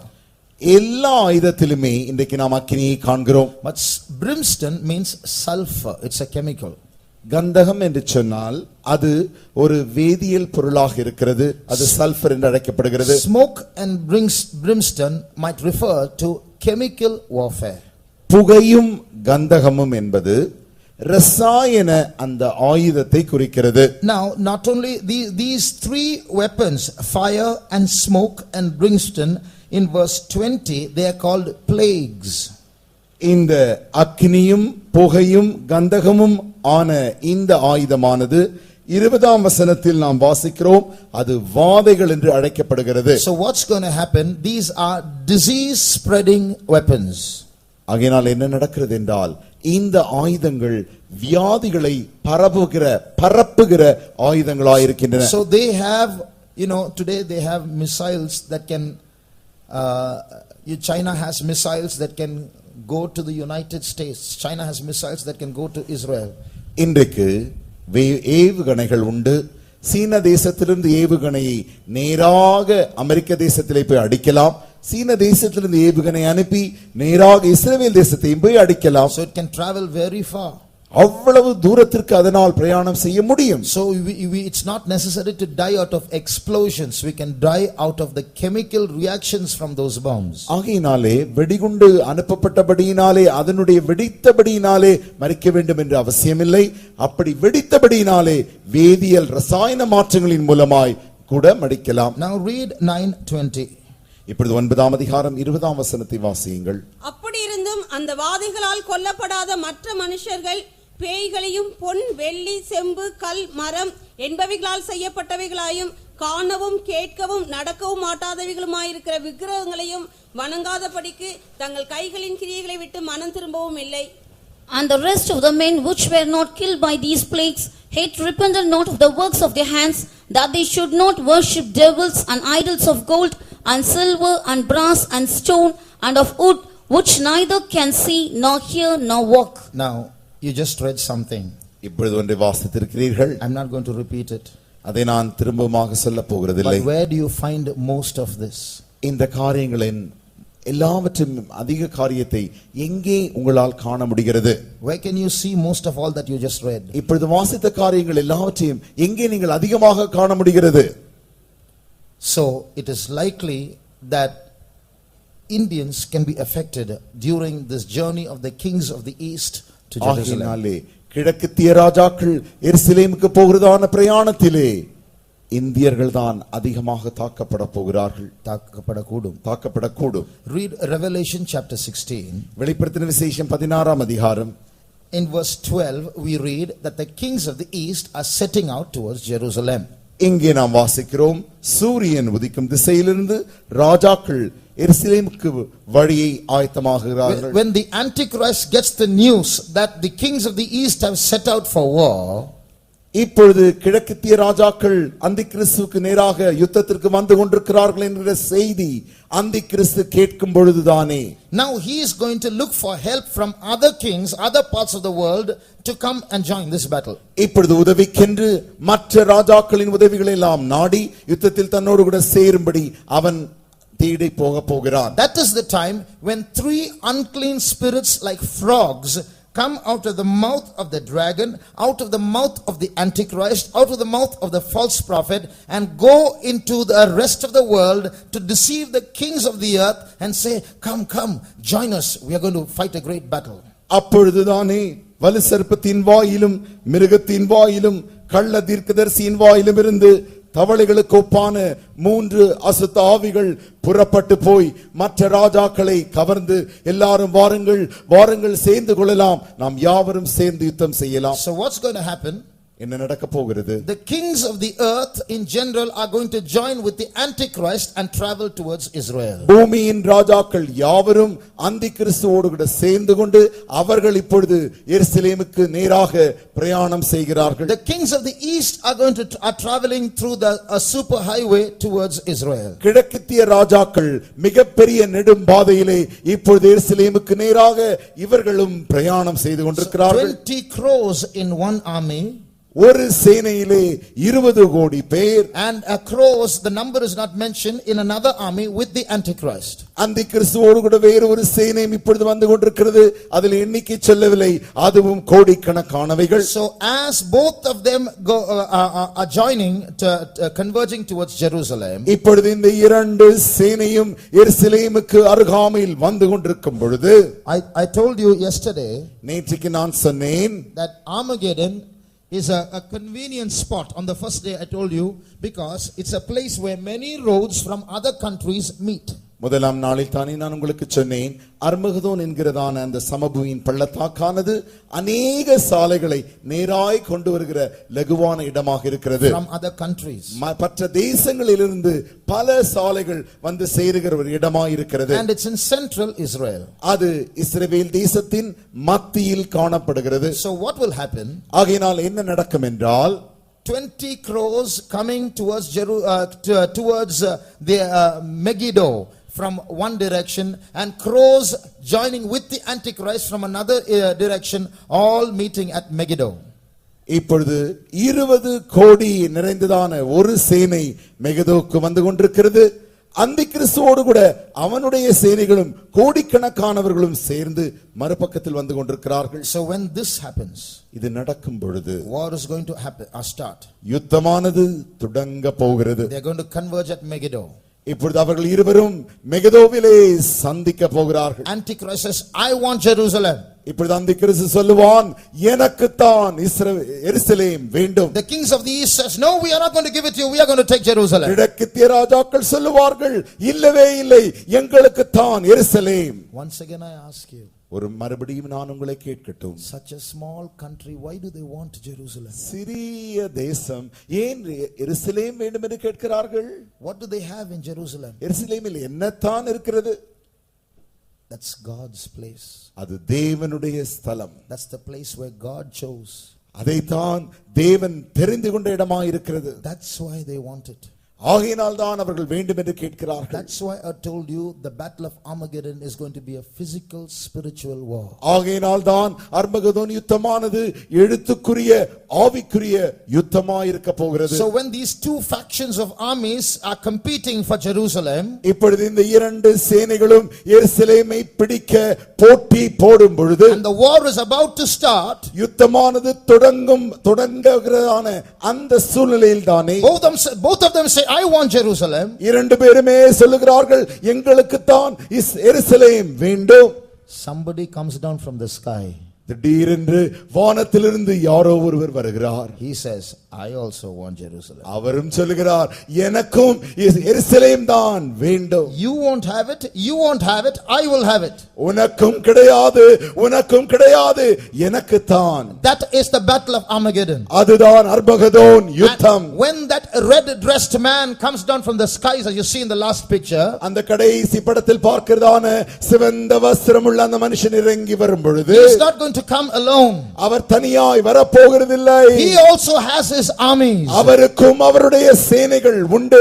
So in that army, அந்த சேனையில் all Old Testament saints and conscience period saints will be there. எல்லா பழைய ஏற்பாட்டு பரிசுத்தவான்களும் மனசாட்சி காலத்து பரிசுத்தவான்களும், St. Paul and the early disciples and the first century saints will be there. பரிசுத்த பவுல் ஆதி நாட்களில் இருந்த சீஷர்கள்.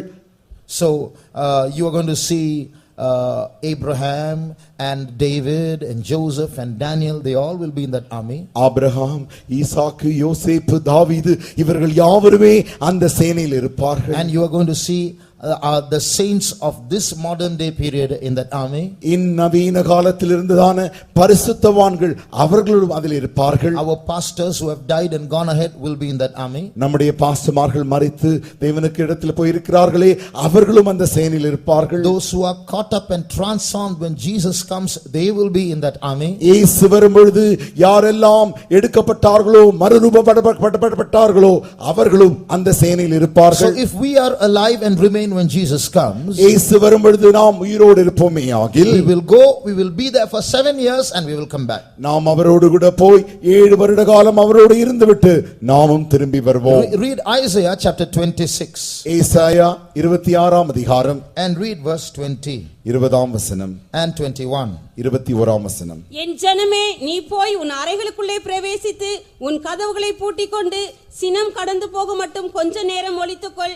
இதோ பூமியினுடைய குடிகளின் அக்கிரமத்தின் நிமித்தம் அவர்களை விசாரிக்கும்படி கர்த்தர் தம்முடைய ஸ்தானத்திலிருந்து புறப்பட்டு வருவார். பூமி தன் இரத்த பலிகளை வெளிப்படுத்தி தன்னிடத்தில் கொலை செய்யப்பட்டவர்களை இனி மூடாதிருக்கும். Come, my people, enter down into thy chambers and shut thy doors about thee. Hide thyself as it were for a little moment, until the indignation be overpast. For behold, the Lord cometh out of his place to punish the inhabitants of the earth for their iniquity. The earth also shall disclose her blood, and shall no more cover her slain. The Lord is inviting a group of people and saying, come my people. இப்பொழுது தேவனே ஒரு கூட்டம் ஜனத்தை அழைக்கிறார். என் ஜனமே வா. That's the coming of Jesus. அதுதான் இயேசு கிறிஸ்துவின் வருகையாய் இருக்கிறது. That's the secret coming of Jesus. அது இயேசு கிறிஸ்துவின் ரகசிய வருகையாய் இருக்கிறது. He is going to gather a group of people to himself. அவர் தனக்கென்று ஒரு கூட்டம் ஜனத்தை சேர்க்க போகிறார். And he will say, come and hide yourself in heaven for 7 years. Terrible things are going to happen in the earth below.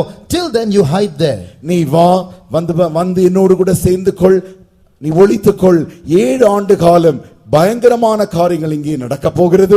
After that, அதற்கு பின்பு the Lord will come out of his place. தேவன் தன்னுடைய இடத்திலிருந்து புறப்பட்டு he will come down and there will be terrible bloodshed in this world. அவர் இறங்கி வருவார்.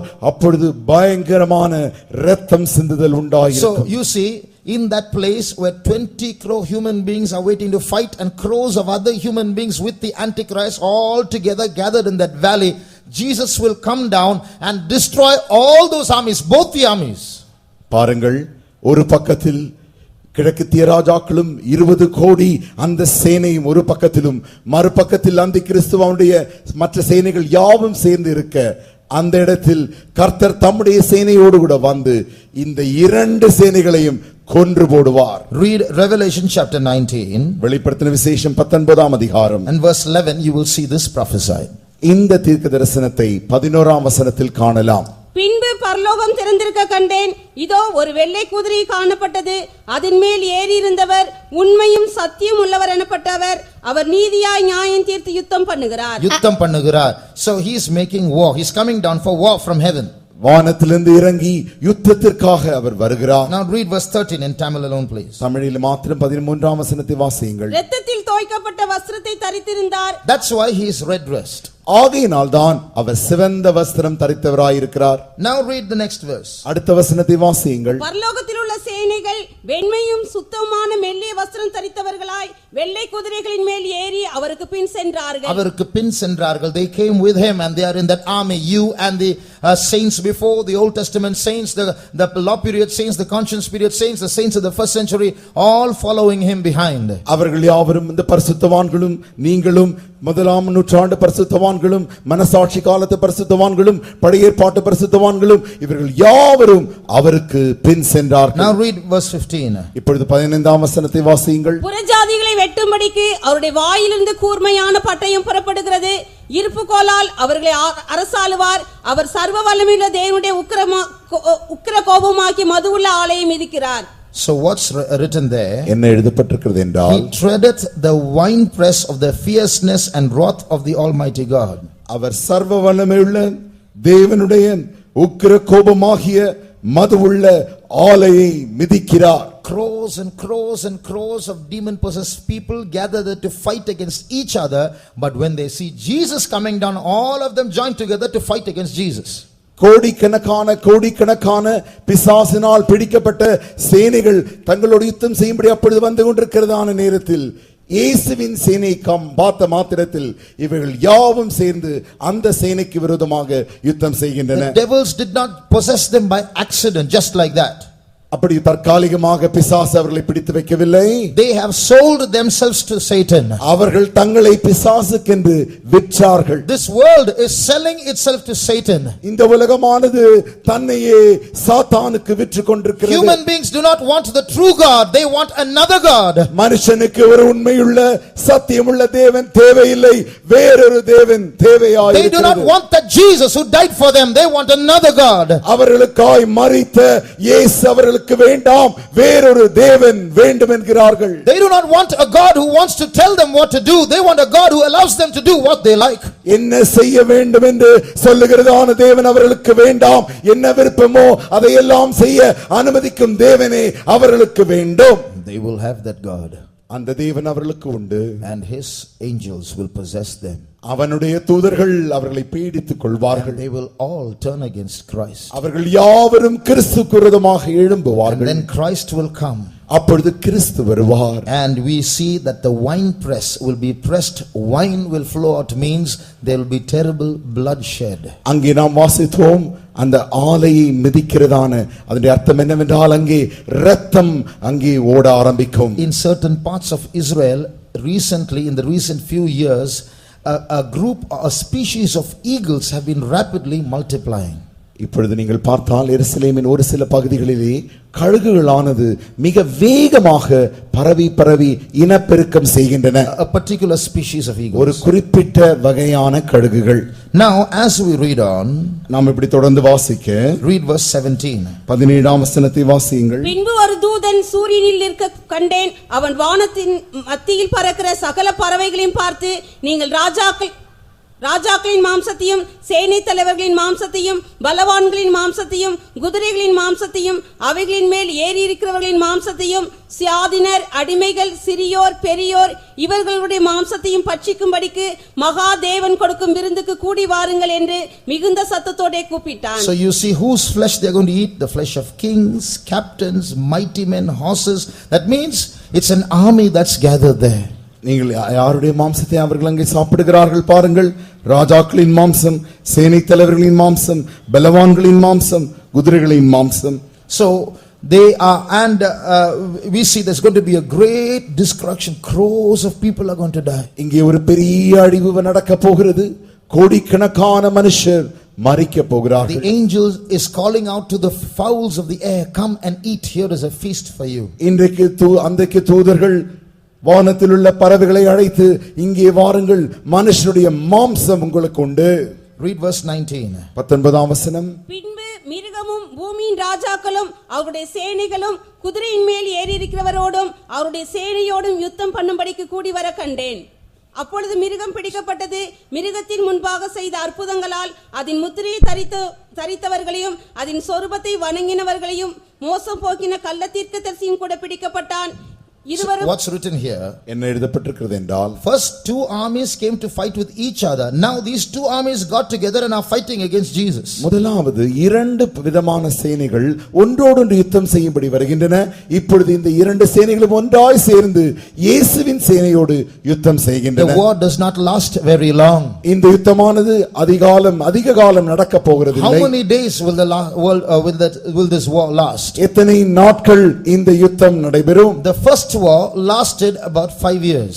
முதல் யுத்தமானது 5 வருடங்கள் நடைபெற்றது. From 1914 to 1919. 1914ஆம் ஆண்டு முதல் 1919ஆம் ஆண்டு முடிய. The second world war lasted 6 years. இரண்டாம் உலக யுத்தம் 6 ஆண்டுகள் நடைபெற்றது. 1939 to 1945. 1939ஆம் ஆண்டு முதல் 1945ஆம் ஆண்டு முடிய. The third world war will start and stop, then war will continue for 7 years. மூன்றாவது உலக யுத்தமானது தொடங்கி நிறுத்தும்படியாயிருந்து மறுபடியுமாக அது தொடர்ந்து விடும்.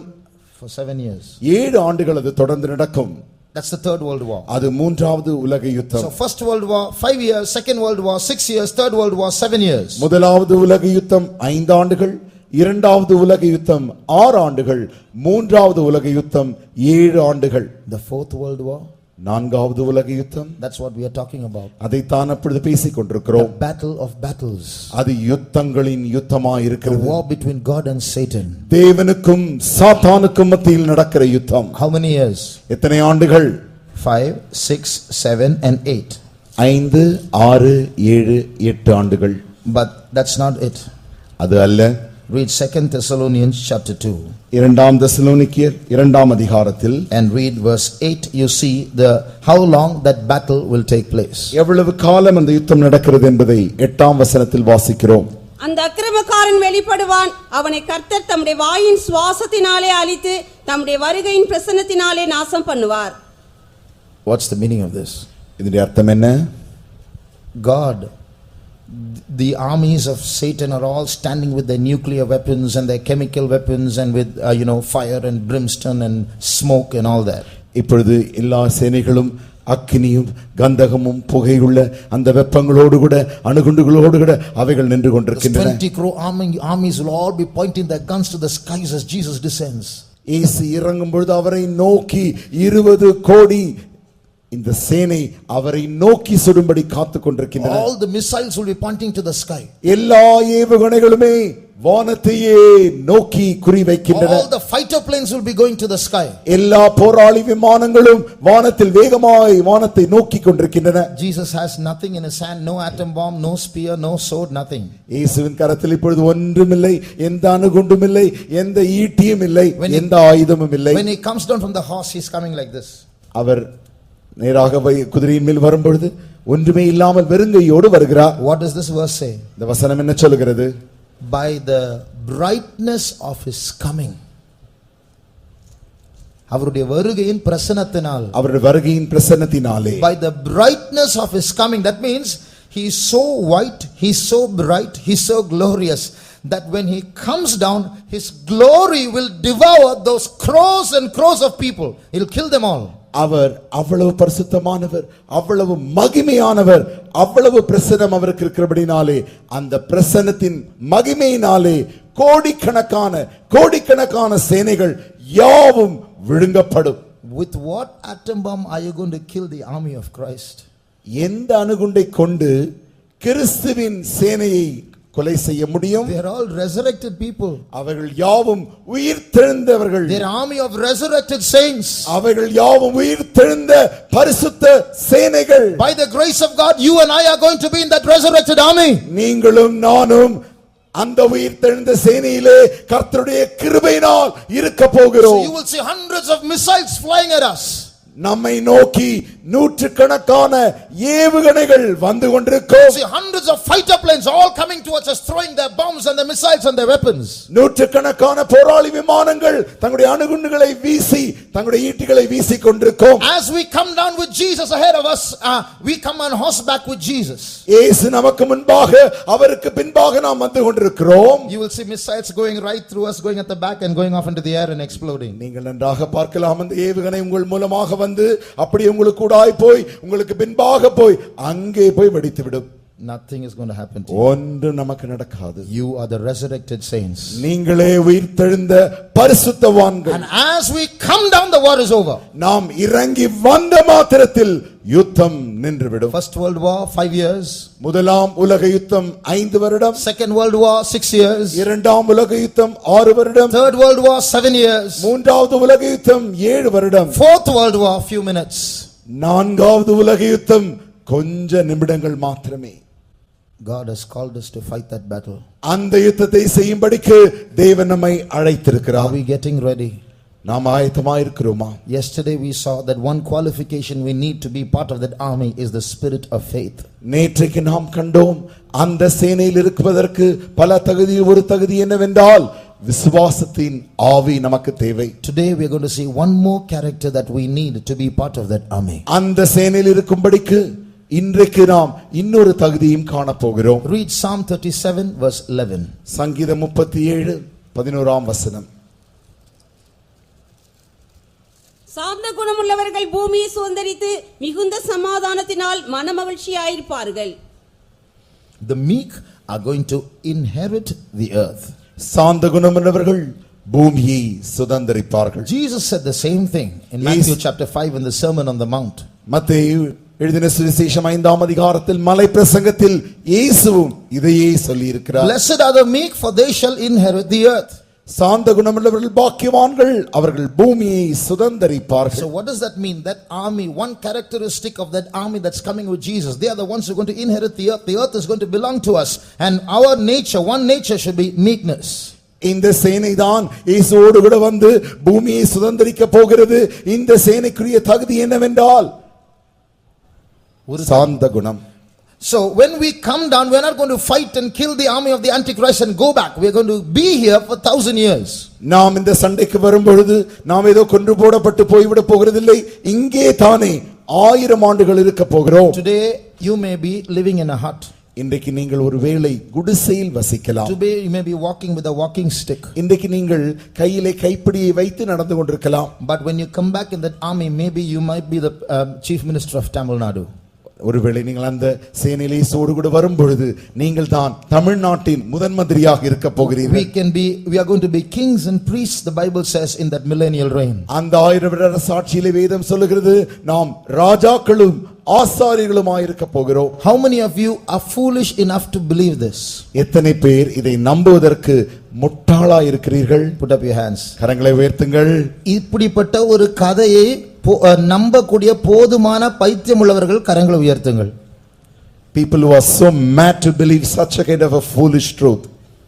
Some hands are not going up. சில கரங்கள் மேலே போகிறதில்லை. They are wondering, is it true? Is it true? இது உண்மையாதா இருக்குமோ என்று அப்படி யோசிக்கிறார்கள். I am telling you what's in the Bible. வேதத்தில் இருக்கிறது என்னவோ அதைத்தான் உங்களுக்கு சொல்லுகிறேன். Today you don't have money. இன்றைக்கு உங்களுக்கு பணம் இல்லை. Some of you are having debts. சிலருக்கு கடன்களும் இருக்கிறது. But you're going to come back as a king. நீங்கள் மறுபடியுமாக வரும் பொழுது ராஜாவாய் வர போகிறீர்கள். You're going to inherit the whole earth. நீங்கள் இந்த முழு பூமியையும் சுதந்தரித்துக் கொள்ள போகிறீர்கள். You and I are going to be rulers in this world for a period of 1,000 years. 1000 ஆண்டு காலத்திற்கு நீங்களும் நானும் ஆளுகை செய்கிறவர்களாய் இருக்க போகிறோம். There's going to be no elections once in 5 years. ஒரு முறை 5 வருடத்துக்கு ஒரு முறை இனிமேல் அங்கே தேர்தல் இருக்காது. We are going to rule here unopposed for 1,000 years. 1000 ஆண்டுகள் யாரும் எதிர்க்காமலே நாம் ஆண்டுகை செய்து கொண்டிருப்போம். But we need to put on this meekness. ஆனால் நாம் இந்த சாந்த குணத்தை அணிந்து கொள்ள வேண்டும். How do we learn this meekness? எப்படி நாம் இந்த சாந்த குணத்தை கற்றுக்கொள்வது? God is permitting us trials, and one reason for those trials is for us to learn meekness. தேவன் நமக்கு சோதனைகளை அனுமதிக்கிறார். ஏன் அனுமதிக்கிறார் என்கிற காரணங்களில் ஒரு காரணம் நாம் சாந்த குணத்தை கற்றுக்கொள்ளும்படியாக. Most of the trials that God permits in our lives is to make us humble. தேவன் நம்முடைய வாழ்க்கையில் அனுமதிக்கிறதான அநேக சோதனைகள் ஏனென்றால் நாம் தாழ்மையா இருக்கும்படியாக, நம்மை தாழ்த்தும்படியாக. See, there are two wrong reactions that we can have when a trial comes our way. சோதனை வரும்பொழுது இரண்டு விதமான தவறான பிரதிக்கிரியைகள் உண்டாகும். Fight and flight. ஒன்று சண்டையிட வேண்டும் அல்லது பறந்து விட வேண்டும். Either you resist and go and meet your enemy and say, I am going to ask, or you won't talk, you won't eat, you will withdraw. என்ன செய்வீர்கள்? சோதனை வரும்பொழுது நான் போய் சண்டை போட்டு என்னத்தான் நடக்கிறது என்று பார்த்து விடுவேன் என்று சொல்வீர்கள். அல்லது மறுபக்கத்தில் சாப்பிட மாட்டீர்கள், குடிக்க மாட்டீர்கள், தூங்க மாட்டீர்கள், பேசாமல் அப்படியே போய் விடுவீர்கள். Both are pride. ரெண்டுமே பெருமையாயிருக்கிறது. Humility is to stand in between and go to God for help. தாழ்மை என்னவென்றால் இந்த இரண்டுக்கும் மத்தியில் நின்று தேவனிடத்திற்கு போவதே. Read a beautiful verse in Isaiah chapter 5. ஏசாயா 50ஆம் அதிகாரத்தில் ஒரு அழகான வசனத்தை வாசியுங்கள். It's about Jesus. அது இயேசுவை குறித்த வசனம். Read verse 5. 5ஆம் வசனம். கர்த்தராகிய ஆண்டவர் என் செவியை திறந்தார், நான் எதிர்க்கவும் இல்லை. No fight. எதிர்க்கவும் இல்லை, no fight. No, எதிர்க்கவும் இல்லை. நான் பின்வாங்கவும் இல்லை. No flight. நான் பறந்து பின்வாங்கவும் போகவில்லை. That's the character of Jesus. அதுதான் இயேசுவின் He குணாதிசயம். did not resist or withdraw. அவர் எதிர்க்கவும் இல்லை, பின்வாங்கவும் இல்லை. We have to learn that humility. அந்த தாழ்மையை நாம் கற்றுக்கொள்ள வேண்டும். Because Jesus was perfect in humility, he could take all those bashings and beatings and assaults upon himself on the cross. இயேசு தாழ்மையில் பூரணராயிருந்தார். சிலுவையிலே எல்லாவிதமான சாட்டை அடிகளையும் வாங்கிக் கொண்டார். You know, Jesus said, if I want, I can summon 12 legions of angels to fight for me. இயேசு சொன்னார், எனக்கு வேண்டுமென்றால் 12 லீகியோனுக்கு மேற்பட்ட ஆவிகளை எனக்கு உதவிக்கு கொண்டு வர முடியும். When Jesus said that, he was not showing off. You know who I am? We do that sometimes, isn't it? இயேசு அப்படி சொன்ன பொழுது நான் யார் என்று தெரியுமா என்று அப்படி அந்த பெருமைக்கு சொல்லவில்லை. அப்படி நாம் சில நேரங்களில் செய்வோம் அல்லவா? They don't know who I am. If I show who I am, யார் என்று அவங்களுக்கு தெரியாது. நான் யார் என்று நான் காண்பித்தால். Recently one man was one group of people was trying to fight with with some of our church believers. சமீப காலத்தில் ஒரு கூட்ட ஜனங்கள் நம்முடைய சபையில் இருக்கிற ஒரு கூட்ட விசுவாசிகளுக்கு விரோதமாய் சண்டையிடும்படி முயற்சித்தார்கள். Those people were outside people. அவர்கள் வெளியில் இருக்கிற ஜனங்கள். Amongst those people one of our believers was there. அவர்களுக்குள்ளேயும் நம்முடைய விசுவாசி ஒருவர் இருந்தார். He warned those outside men. அவர்களை அந்த வெளியில் இருக்கிற ஜனங்களை எச்சரித்தார். You know what he said? என்ன சொன்னார் தெரியுமா? You know who those people are, those Pentecostal people? இந்த பெந்தேகோஸ்து ஜனம் இவங்க யார் தெரியுமா?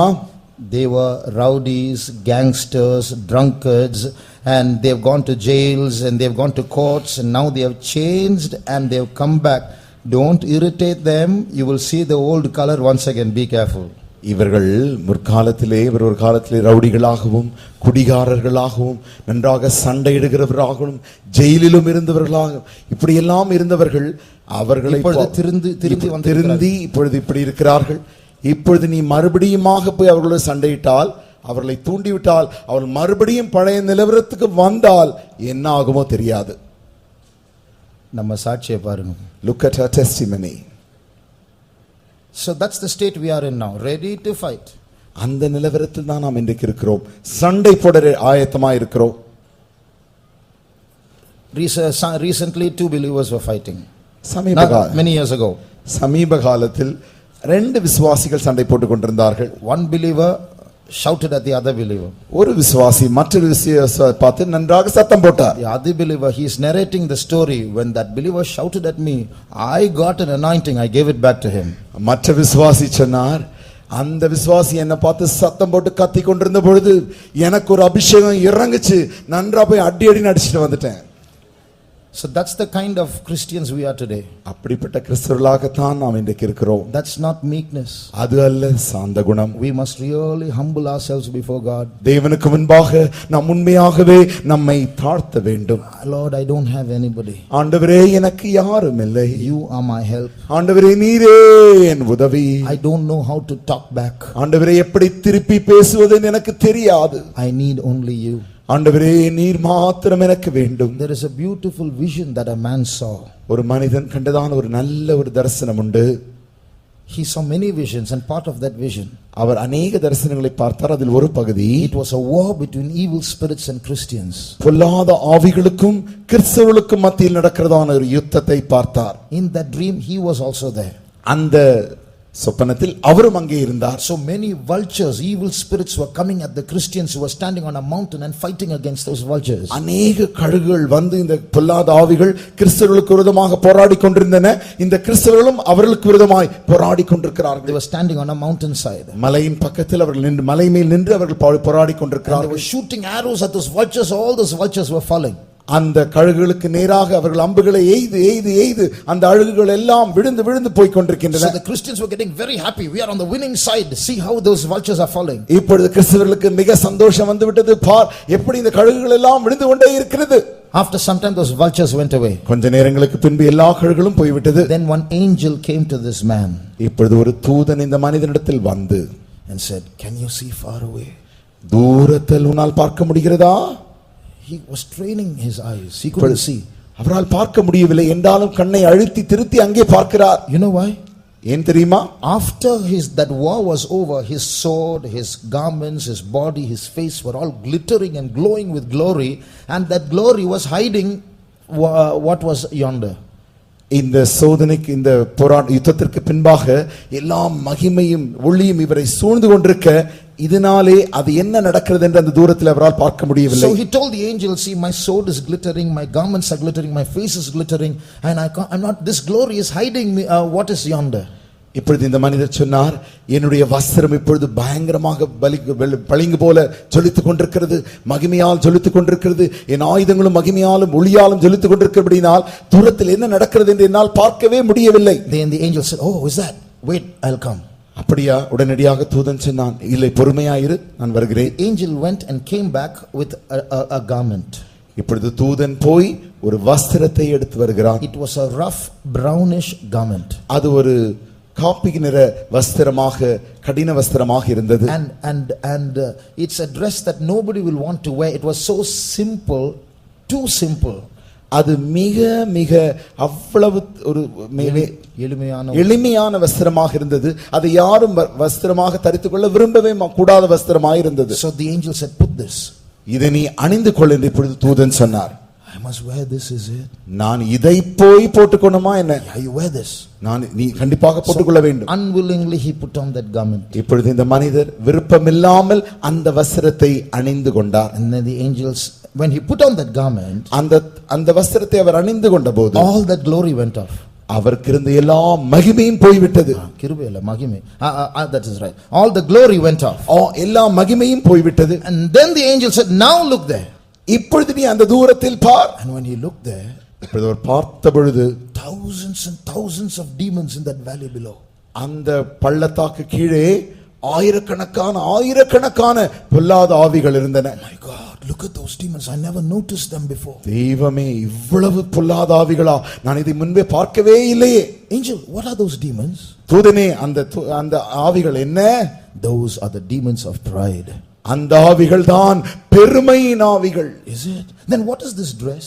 அப்படி என்றால் இந்த வஸ்திரம் கொடுத்தீர்களே அது என்ன? This dress is called humility. இந்த வஸ்திரம் தான் தாழ்மை. Suddenly this man wanted to wear this dress.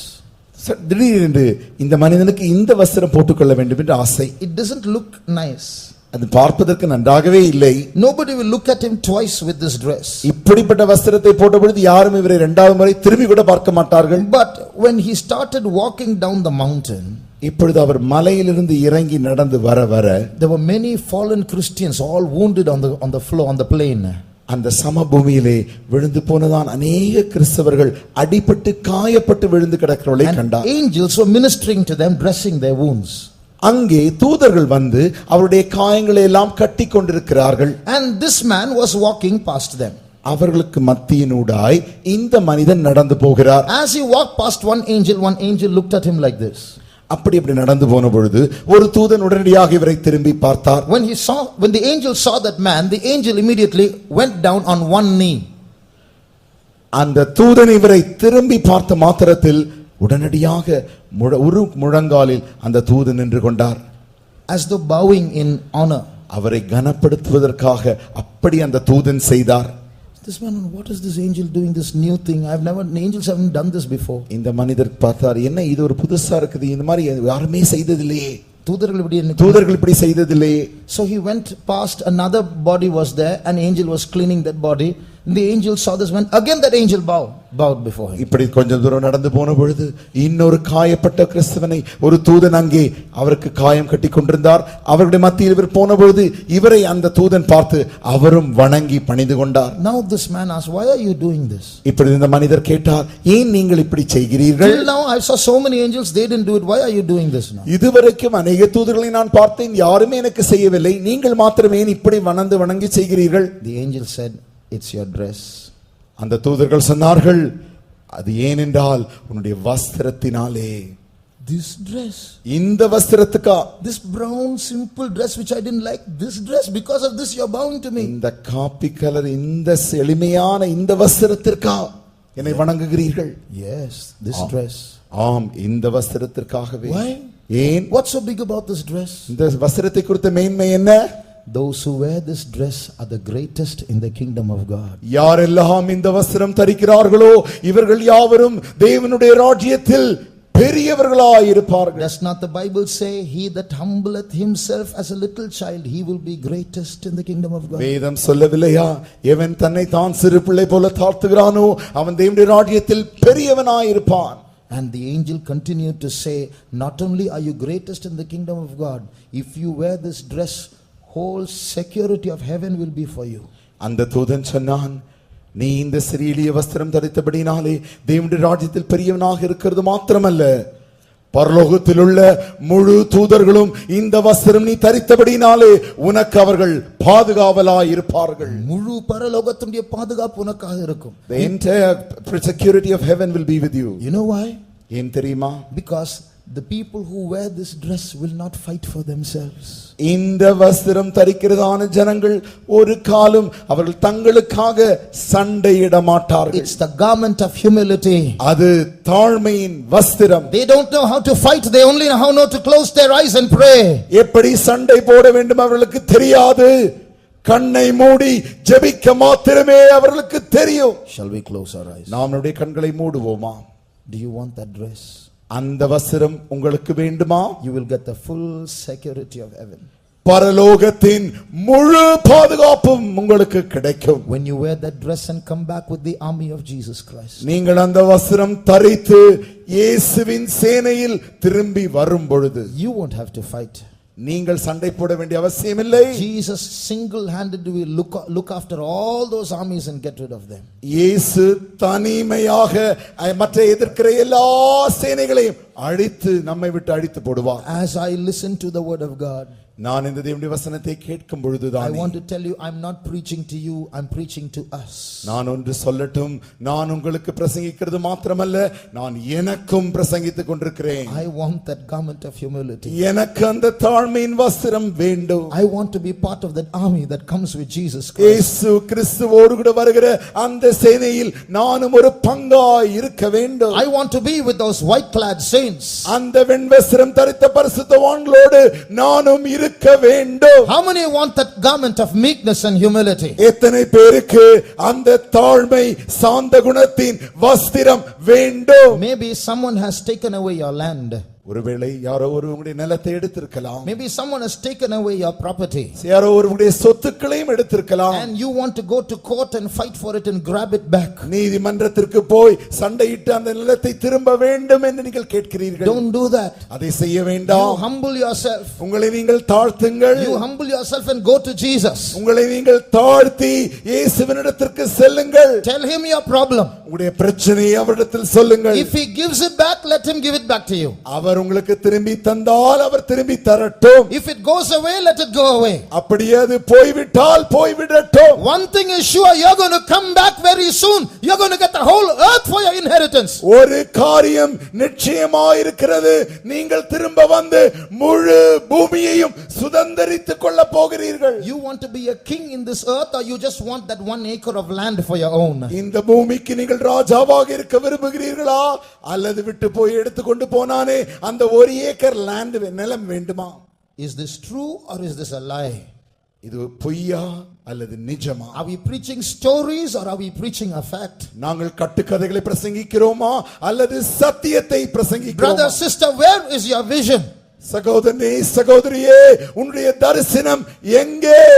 You are going through a problem in your life. உன்னுடைய வாழ்க்கையில் நீ பிரச்சனையோடாய் போய் கொண்டிருக்கிறாய். Your husband may be against you. உனக்கு விரோதமாய் உன் புருஷனும் காணப்படுகிறான். Maybe your boss in your office is against உன்னுடைய you. வேலை ஸ்தலத்தில் இருக்கிற உன் மேலதிகாரி உனக்கு விரோதமாய் இருக்கிறார். Maybe your wife is torturing you. உன்னுடைய மனைவி ஒருவேளை உன்னை துன்புறுத்தி கொண்டிருக்கிறாள். Don't resist with bad words. கெட்ட வார்த்தைகளால் நீ யாரையும் எதிர்க்க வேண்டாம். Don't show your wave your hands. கரங்களை நீ அவர்களுக்கு நேராக கையையும் நீட்ட வேண்டாம். Just humble yourself. உன்னை நீ தாழ்த்துக்கொள். Now we will humble ourselves. இப்பொழுது நாம் நம்மை தாழ்த்துவோம்.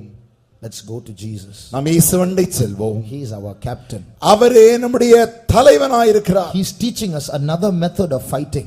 வேறு விதமாய் யுத்தம் செய்யும்படிக்கு அவர் நமக்கு பயிற்றுவிக்கிறார். He says, humble yourself. உன்னை தாழ்த்து என்று சொல்லுகிறார். Don't talk to human beings. எந்த மனுஷரோடு நீ பேச வேண்டாம். Don't resist. எந்த மனுஷருக்கு நீ எதிர்க்க வேண்டாம். Don't run away. ஓடி போகவும் வேண்டாம். Humble yourself and submit yourself to me. உன்னை நீ தாழ்த்தி என்னிடத்தில் அர்ப்பணிப்பாயாக. Humble yourself under the mighty hand of God. In due time He will exalt you. உன்னை சர்வ வல்லவருடைய கரத்தின் கீழ் சரியான நேரத்தில் தாழ்த்துவாயாக. அடங்கியிரு. ஏற்ற காலத்தில் அவர் உன்னை உயர்த்துவார்.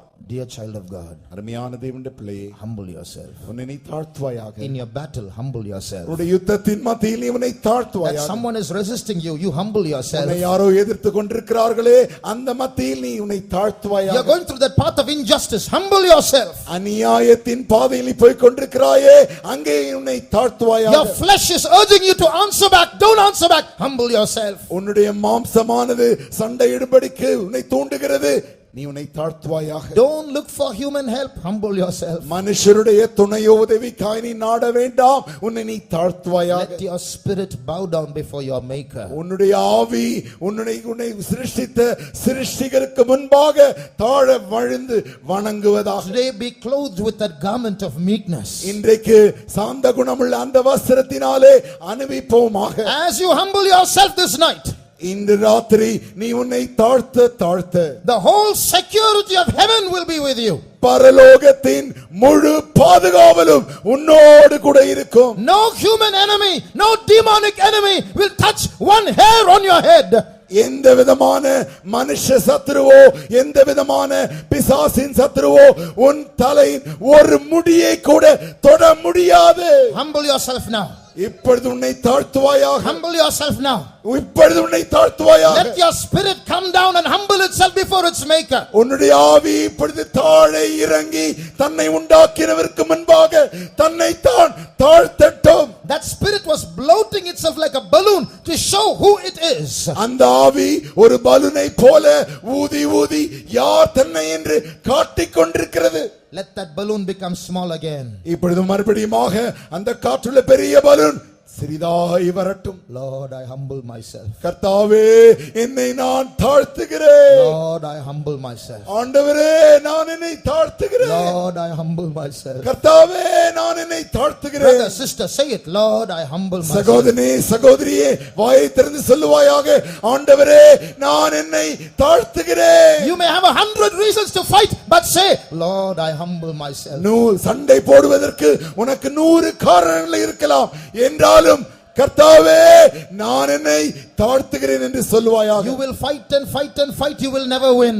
நீ சண்டையிட்டு ஒரு காலம் நீ ஜெயிக்க முடியாது. But if you humble yourself, என்றாலும் நீ உன்னை தாழ்த்துவாயாக. the Lord will fight for you. கர்த்தர் உனக்காய் யுத்தம் செய்வார். Practice this Christian warfare now.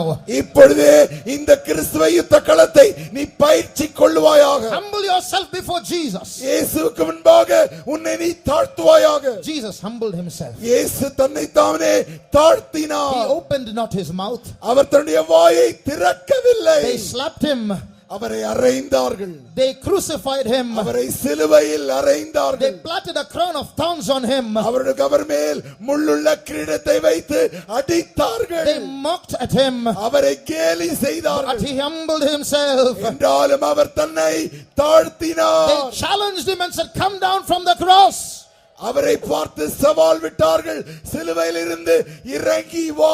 But like a defeated man, he humbled himself. ஒரு தோற்று போன மனுஷனை போல அவர் தன்னை தாழ்த்தினார். Into thy hands I commend my spirit, O Father. பிதாவே, உம்முடைய கரங்களில் என் ஆவியை ஒப்படைக்கிறேன். Jesus died. இயேசு மரித்தார். Like a defeated man, he died. ஒரு தோற்று போன மனுஷனை போல இயேசு மரித்தார். They buried his body. அவருடைய சரீரத்தை அவர்களோ அடக்கம் பண்ணினார்கள். Even the disciples thought Jesus was gone. சீஷர்களும் கூட நினைத்தார்கள் இயேசு போய்விட்டார். But on the third day, ஆனால் மூன்றாம் நாளிலே, early morning on Sunday, அதிகாலை ஆகிய அந்த ஓய்வு நாள் அதிகாலையிலே, "Oh death, where is your sting? மரணமே உன் கூர் எங்கே? Oh grave, where is your victory?" பாதாளமே உன் ஜெயம் எங்கே? Jesus rose up from the dead. இயேசு மரித்தோரிலிருந்து உயிரோடு எழுந்தார். All power is given unto me in heaven and in earth. பூமியின் எங்கும் வானத்துக்கும் பூமியின் மேல் சகல வல்லமை எனக்கு கொடுக்கப்பட்டிருக்கிறது. That Jesus is the captain of this army. அந்த இயேசுவே இந்த சேனையின் தலைவனாயிருக்கிறார். Humble yourself before that Jesus. அந்த இயேசுவுக்கு முன்பாக உன்னை தாழ்த்துவாயாக. As you humble yourself before that Jesus, அந்த இயேசுவுக்கு முன்பாக நீ உன்னை தாழ்த்தும் பொழுது, that spirit that operated in Jesus will operate in you. இயேசுவுக்குள்ளே கிரியை செய்த அதே ஆவி உனக்குள்ளும் கிரியை செய்யும். That spirit that raised up Jesus from the dead will operate in you. மரித்தோரிலிருந்து இயேசுவை உயிரோடு எழுப்பின அதே ஆவி உனக்குள்ளும் கிரியை செய்யும். உனக்குள் வியாதிகள் போராடி கொண்டிருக்கிறதா? நீ மருத்துவரை தேடாதே, நீ உன்னை தாழ்த்து. உன்னை சுகப்படுத்தக்கூடிய ஒரு வல்லமை இந்த இடத்தில் இருக்கிறது. உன்னுடைய சுகத்திற்காகவே இயேசு சிலுவைக்கு போவதற்கு முன்பாக அவருடைய சரீரம் கிழிக்கப்படும்படியாக ஒப்பு கொடுத்தார் தானே. எதற்காக? அவருடைய தழும்புகளால் நீங்கள் குணமானீர்கள். தழும்புகள் என்று சொல்லும்போது இங்கிலீஷ்ல ஸ்ட்ரைப்ஸ், அந்த ஸ்ட்ரைப்ஸ் என்று சொல்வது சிலுவையில் அல்ல, அதற்கு முன்பாக வாரடிபட்டாரே, அந்த வாரடினால் நீங்கள் குணமானீர்கள். அந்த வரிகளின் நிமித்தம் நீங்கள் குணமானீர்கள். உங்களுடைய சுகத்திற்காக அவர் அடிபட்டவர். அவருடைய சரீரத்தில் அவரை மரித்தோரிலிருந்து எழும்ப செய்த அதே வல்லமை உங்களுடைய சாவுக்கு ஏதுவான சரீரத்தை மாற்றும், உங்களுடைய வியாதியை மாற்றும். உங்களுடைய சோதனை நேரத்தில் எதிர்த்து பேச வேண்டாம், பின்வாங்க வேண்டாம், ஒதுங்கி போக வேண்டாம். இனிமேல் அந்த பக்கமே திரும்ப மாட்டேன் என்று சொல்ல வேண்டாம். தாழ்த்துவமாக இந்த நேரத்தில் ஆவியானவர் நம்மத்தில் அசைவாடி கொண்டிருக்கிறார். எங்கே ஒரு பள்ளம் இருக்கிறதோ அங்கே தண்ணீர் ஓடி வருகிறது போல இங்கே சிலருடைய இருதயம் இப்பொழுது பள்ளமாய் மாறி இருக்கிறது. நீங்கள் தாழ்த்தின போது அங்கே ஒரு பள்ளத்தாக்கு உருவாகி இருக்கிறது. அந்த பள்ளத்தாக்கை நோக்கி கர்த்தருடைய அபிஷேகம் என்னும் வெள்ளம் வந்து கொண்டிருக்கிறது. உங்களுடைய தாழ்மையில் கர்த்தர் உங்களுக்காக போராடி ஜெயம் எடுப்பார். நீங்களோ ஏற்ற காலத்தில் உயர்த்தப்படுவீர்கள். கர்த்தருடைய சேனையே, கர்த்தருக்குள் கலிகுருவமாக தாழ்த்துகிறவர்கள் கர்த்தருக்குள் கலிகுருவமாக. முழு பரலோக ராஜ்யத்துடைய பாதுகாப்பு, முழு பரலோக ராஜ்யத்துடைய காவல் நம்மோடு கூட இருக்கிறது. ஓ ரமௌ ஷபகரமானியா சபகலமானியா டுடே. ஓ ரமௌ ஷபகலமானியா டுடே. Thank you Jesus. We praise you Lord. Thank you Jesus. We praise you Lord. We praise you Jesus. ஓ ரமௌ ஷபகலமானியா ரபௌ ஷபகலமானியா டுடே. சுய ஆடம்பரம் மற்றும் சுட்டரிக்க வேணுமே, தயவு தாழ்மையின் ஆவி தந்தருள வேணுமே. மாயமான யாவு நின்றும் மனம் அதை பேணுமே, ஆயமே அடியார்களின் அடைக்கலமே. சுய ஆடம்பரம் மற்றும் சுட்டரிக்க வேணுமே, தயவு தாழ்மையின் ஆவி தந்தருள வேணுமே. மாயமான யாவு நின்றும் மனம் அதை பேணுமே, ஆயமே அந்நியர்களின் அடைக்கலமே சுய ஆடம்பரம் மற்றும் சுட்டரிக்க வேண்டுமே ஓரமா சபகரமா கலாரியா சபகலமயா ரபகலமயா தரே Thank you Jesus Sidarama kalamanya rabasada Oriya mangala sabaya rabakalamanya ayuri adiyagodi suya adamala karama kalamanya rabakalamanya tanduruda venume ayumanu yavulu ayuri adiyagodi rabakalamanya rabakalamanya rasangalayana daividamirawe tanduruda venume ayumanu yavulu ayuri adiyagodi madaikalami Shabakalamanya rasabaliana matre tanduruda venume ayumanu yavulu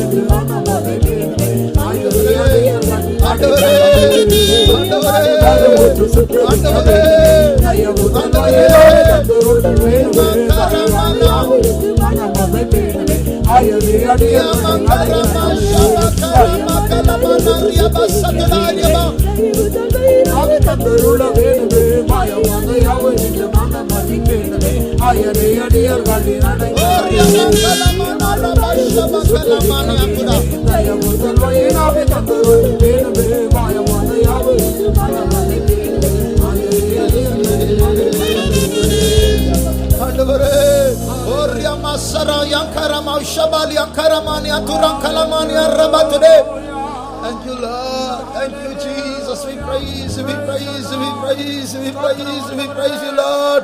Thank you, Lord. We thank you, Jesus. We praise you, we praise you. எனக்குள்ள ஒரு மேட்டிமையின் ஆவி உண்டு. அடிக்கடி பெருமையாய் இருக்கிறேன்.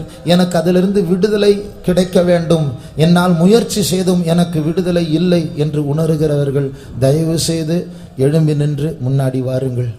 நீங்கள் யோசித்தாலும் சுயத்தினால் உங்களுக்கு விடுதலை கிடைக்கவில்லை. அந்த பெருமையின் ஆவியிலிருந்து விடுதலை வேண்டும் என்றால் முன்னாடி வாருங்கள். பரிசுத்தவான்கள் உங்களுக்காக ஜெபிக்க போகிறார்கள். கர்த்தர் உங்களுக்கு தாழ்மையின் ஆவியை, சாந்த குணத்தை ஒரு கிருபையாய் அவர் தரப்போகிறார். அந்த ஆவி உங்களை விட்டு நீங்க போகிறது. ஒருவர் வந்து விட்டார். மற்றவர்கள் எனக்கு அந்த பெருமையிலிருந்து மேட்டிமையிலிருந்து விடுதலை வேண்டும், நான் அகந்தையாக நான் பேசுகிறேன், என்னுடைய வார்த்தையில் மேட்டுமை உண்டு, எனக்கு விடுதலை வேண்டும் என்று சொல்லுகிறவர்கள் தாழ்த்தி, இந்த ஒரு செயலில் தாழ்த்தி முன்னாடி வாருங்கள். அந்த பெருமை உங்களை எழும்ப விடாது.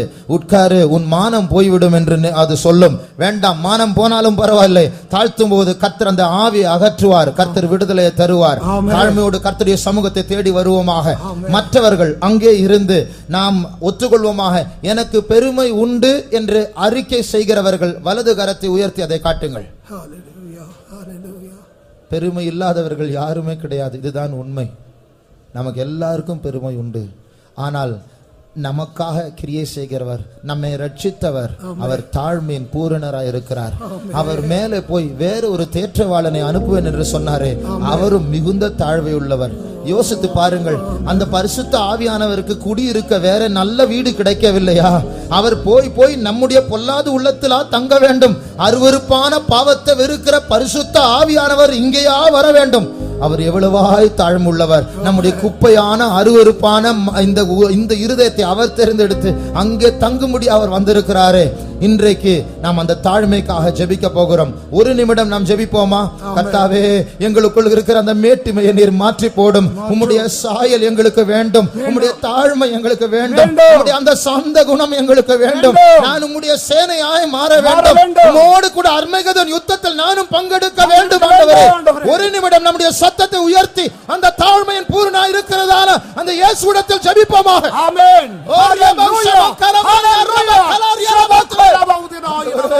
தாழ்த்துகிறோம் அப்பா. பெருமைகளை மன்னியும் ஆண்டவரே, மேட்டுமைகளை மன்னியும் ஆண்டவரே. உமது சாந்த குணத்தை தார், உமது சாந்த குணத்தை தார், உம்முடைய கிருபையை தார். உம்முடைய கண்களில் எங்களுக்கு கிருபை கிடைக்கட்டும் ஆண்டவரே.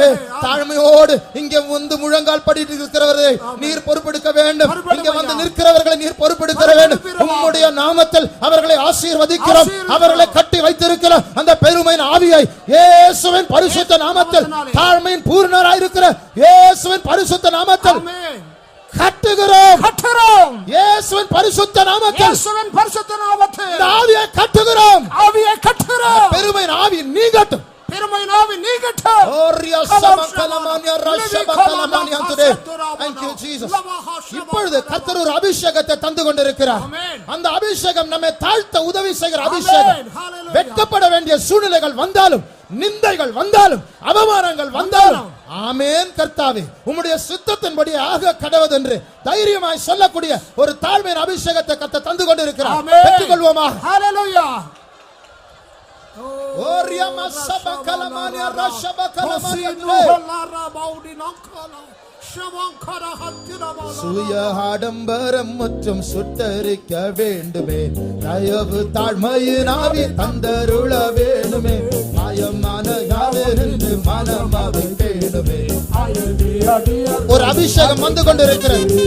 தாழ்மை என்னும் வஸ்திரத்தை தரிக்க உதவி செய்கிற அபிஷேகம், முழு பரலோகத்தினுடைய பாதுகாப்பை தரக்கூடிய அபிஷேகம், தூதர்கள் உங்களை கனப்படுத்தக்கூடிய அபிஷேகம், பரலோகத்தில் பெரியவர்களாய் மாற்றக்கூடிய அபிஷேகம்.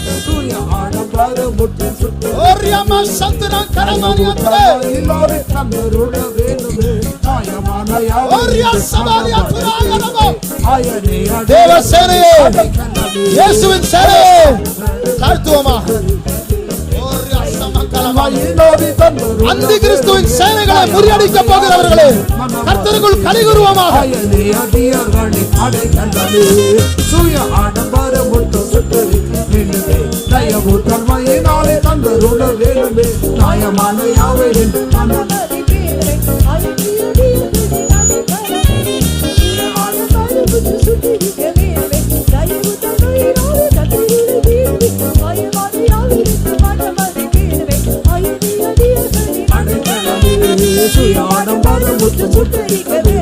தயவு தன்மையினாலே தந்தருள வேண்டுமே, நியாயமான யாவை என்று மனமதை தீர்ந்தே ஆயனை அடையல்களை நடைக்கலமே.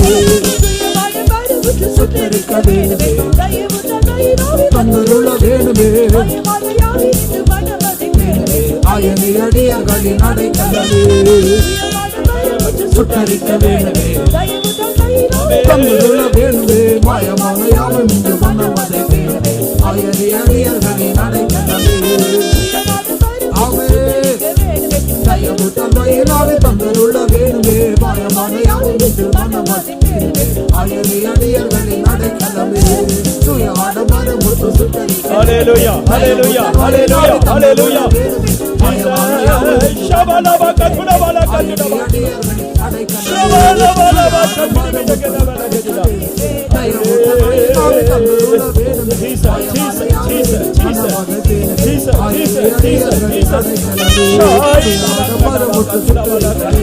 தயவு தந்தையினாலே தந்தருள வேண்டுமே. ஆமென் ஆமென் ஆமென் ஆமென் ஆமென்.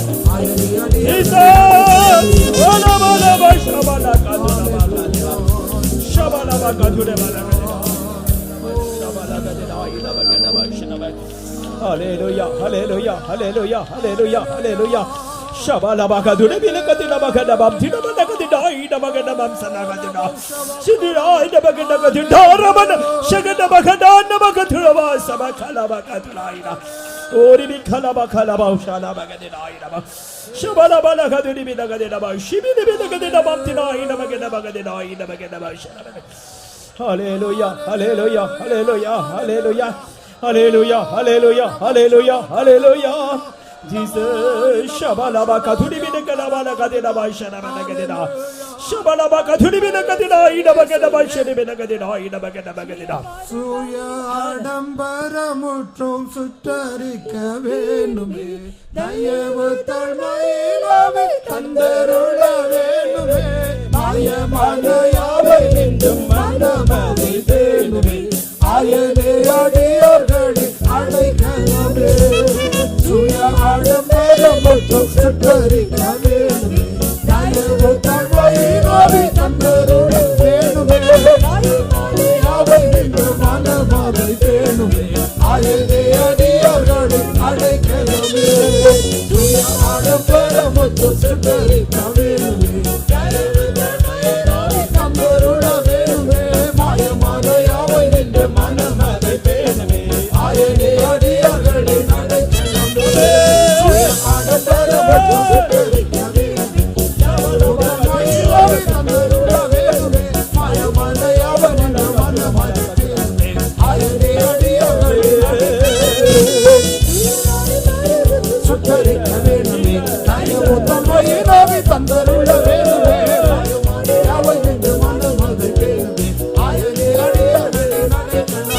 Hallelujah.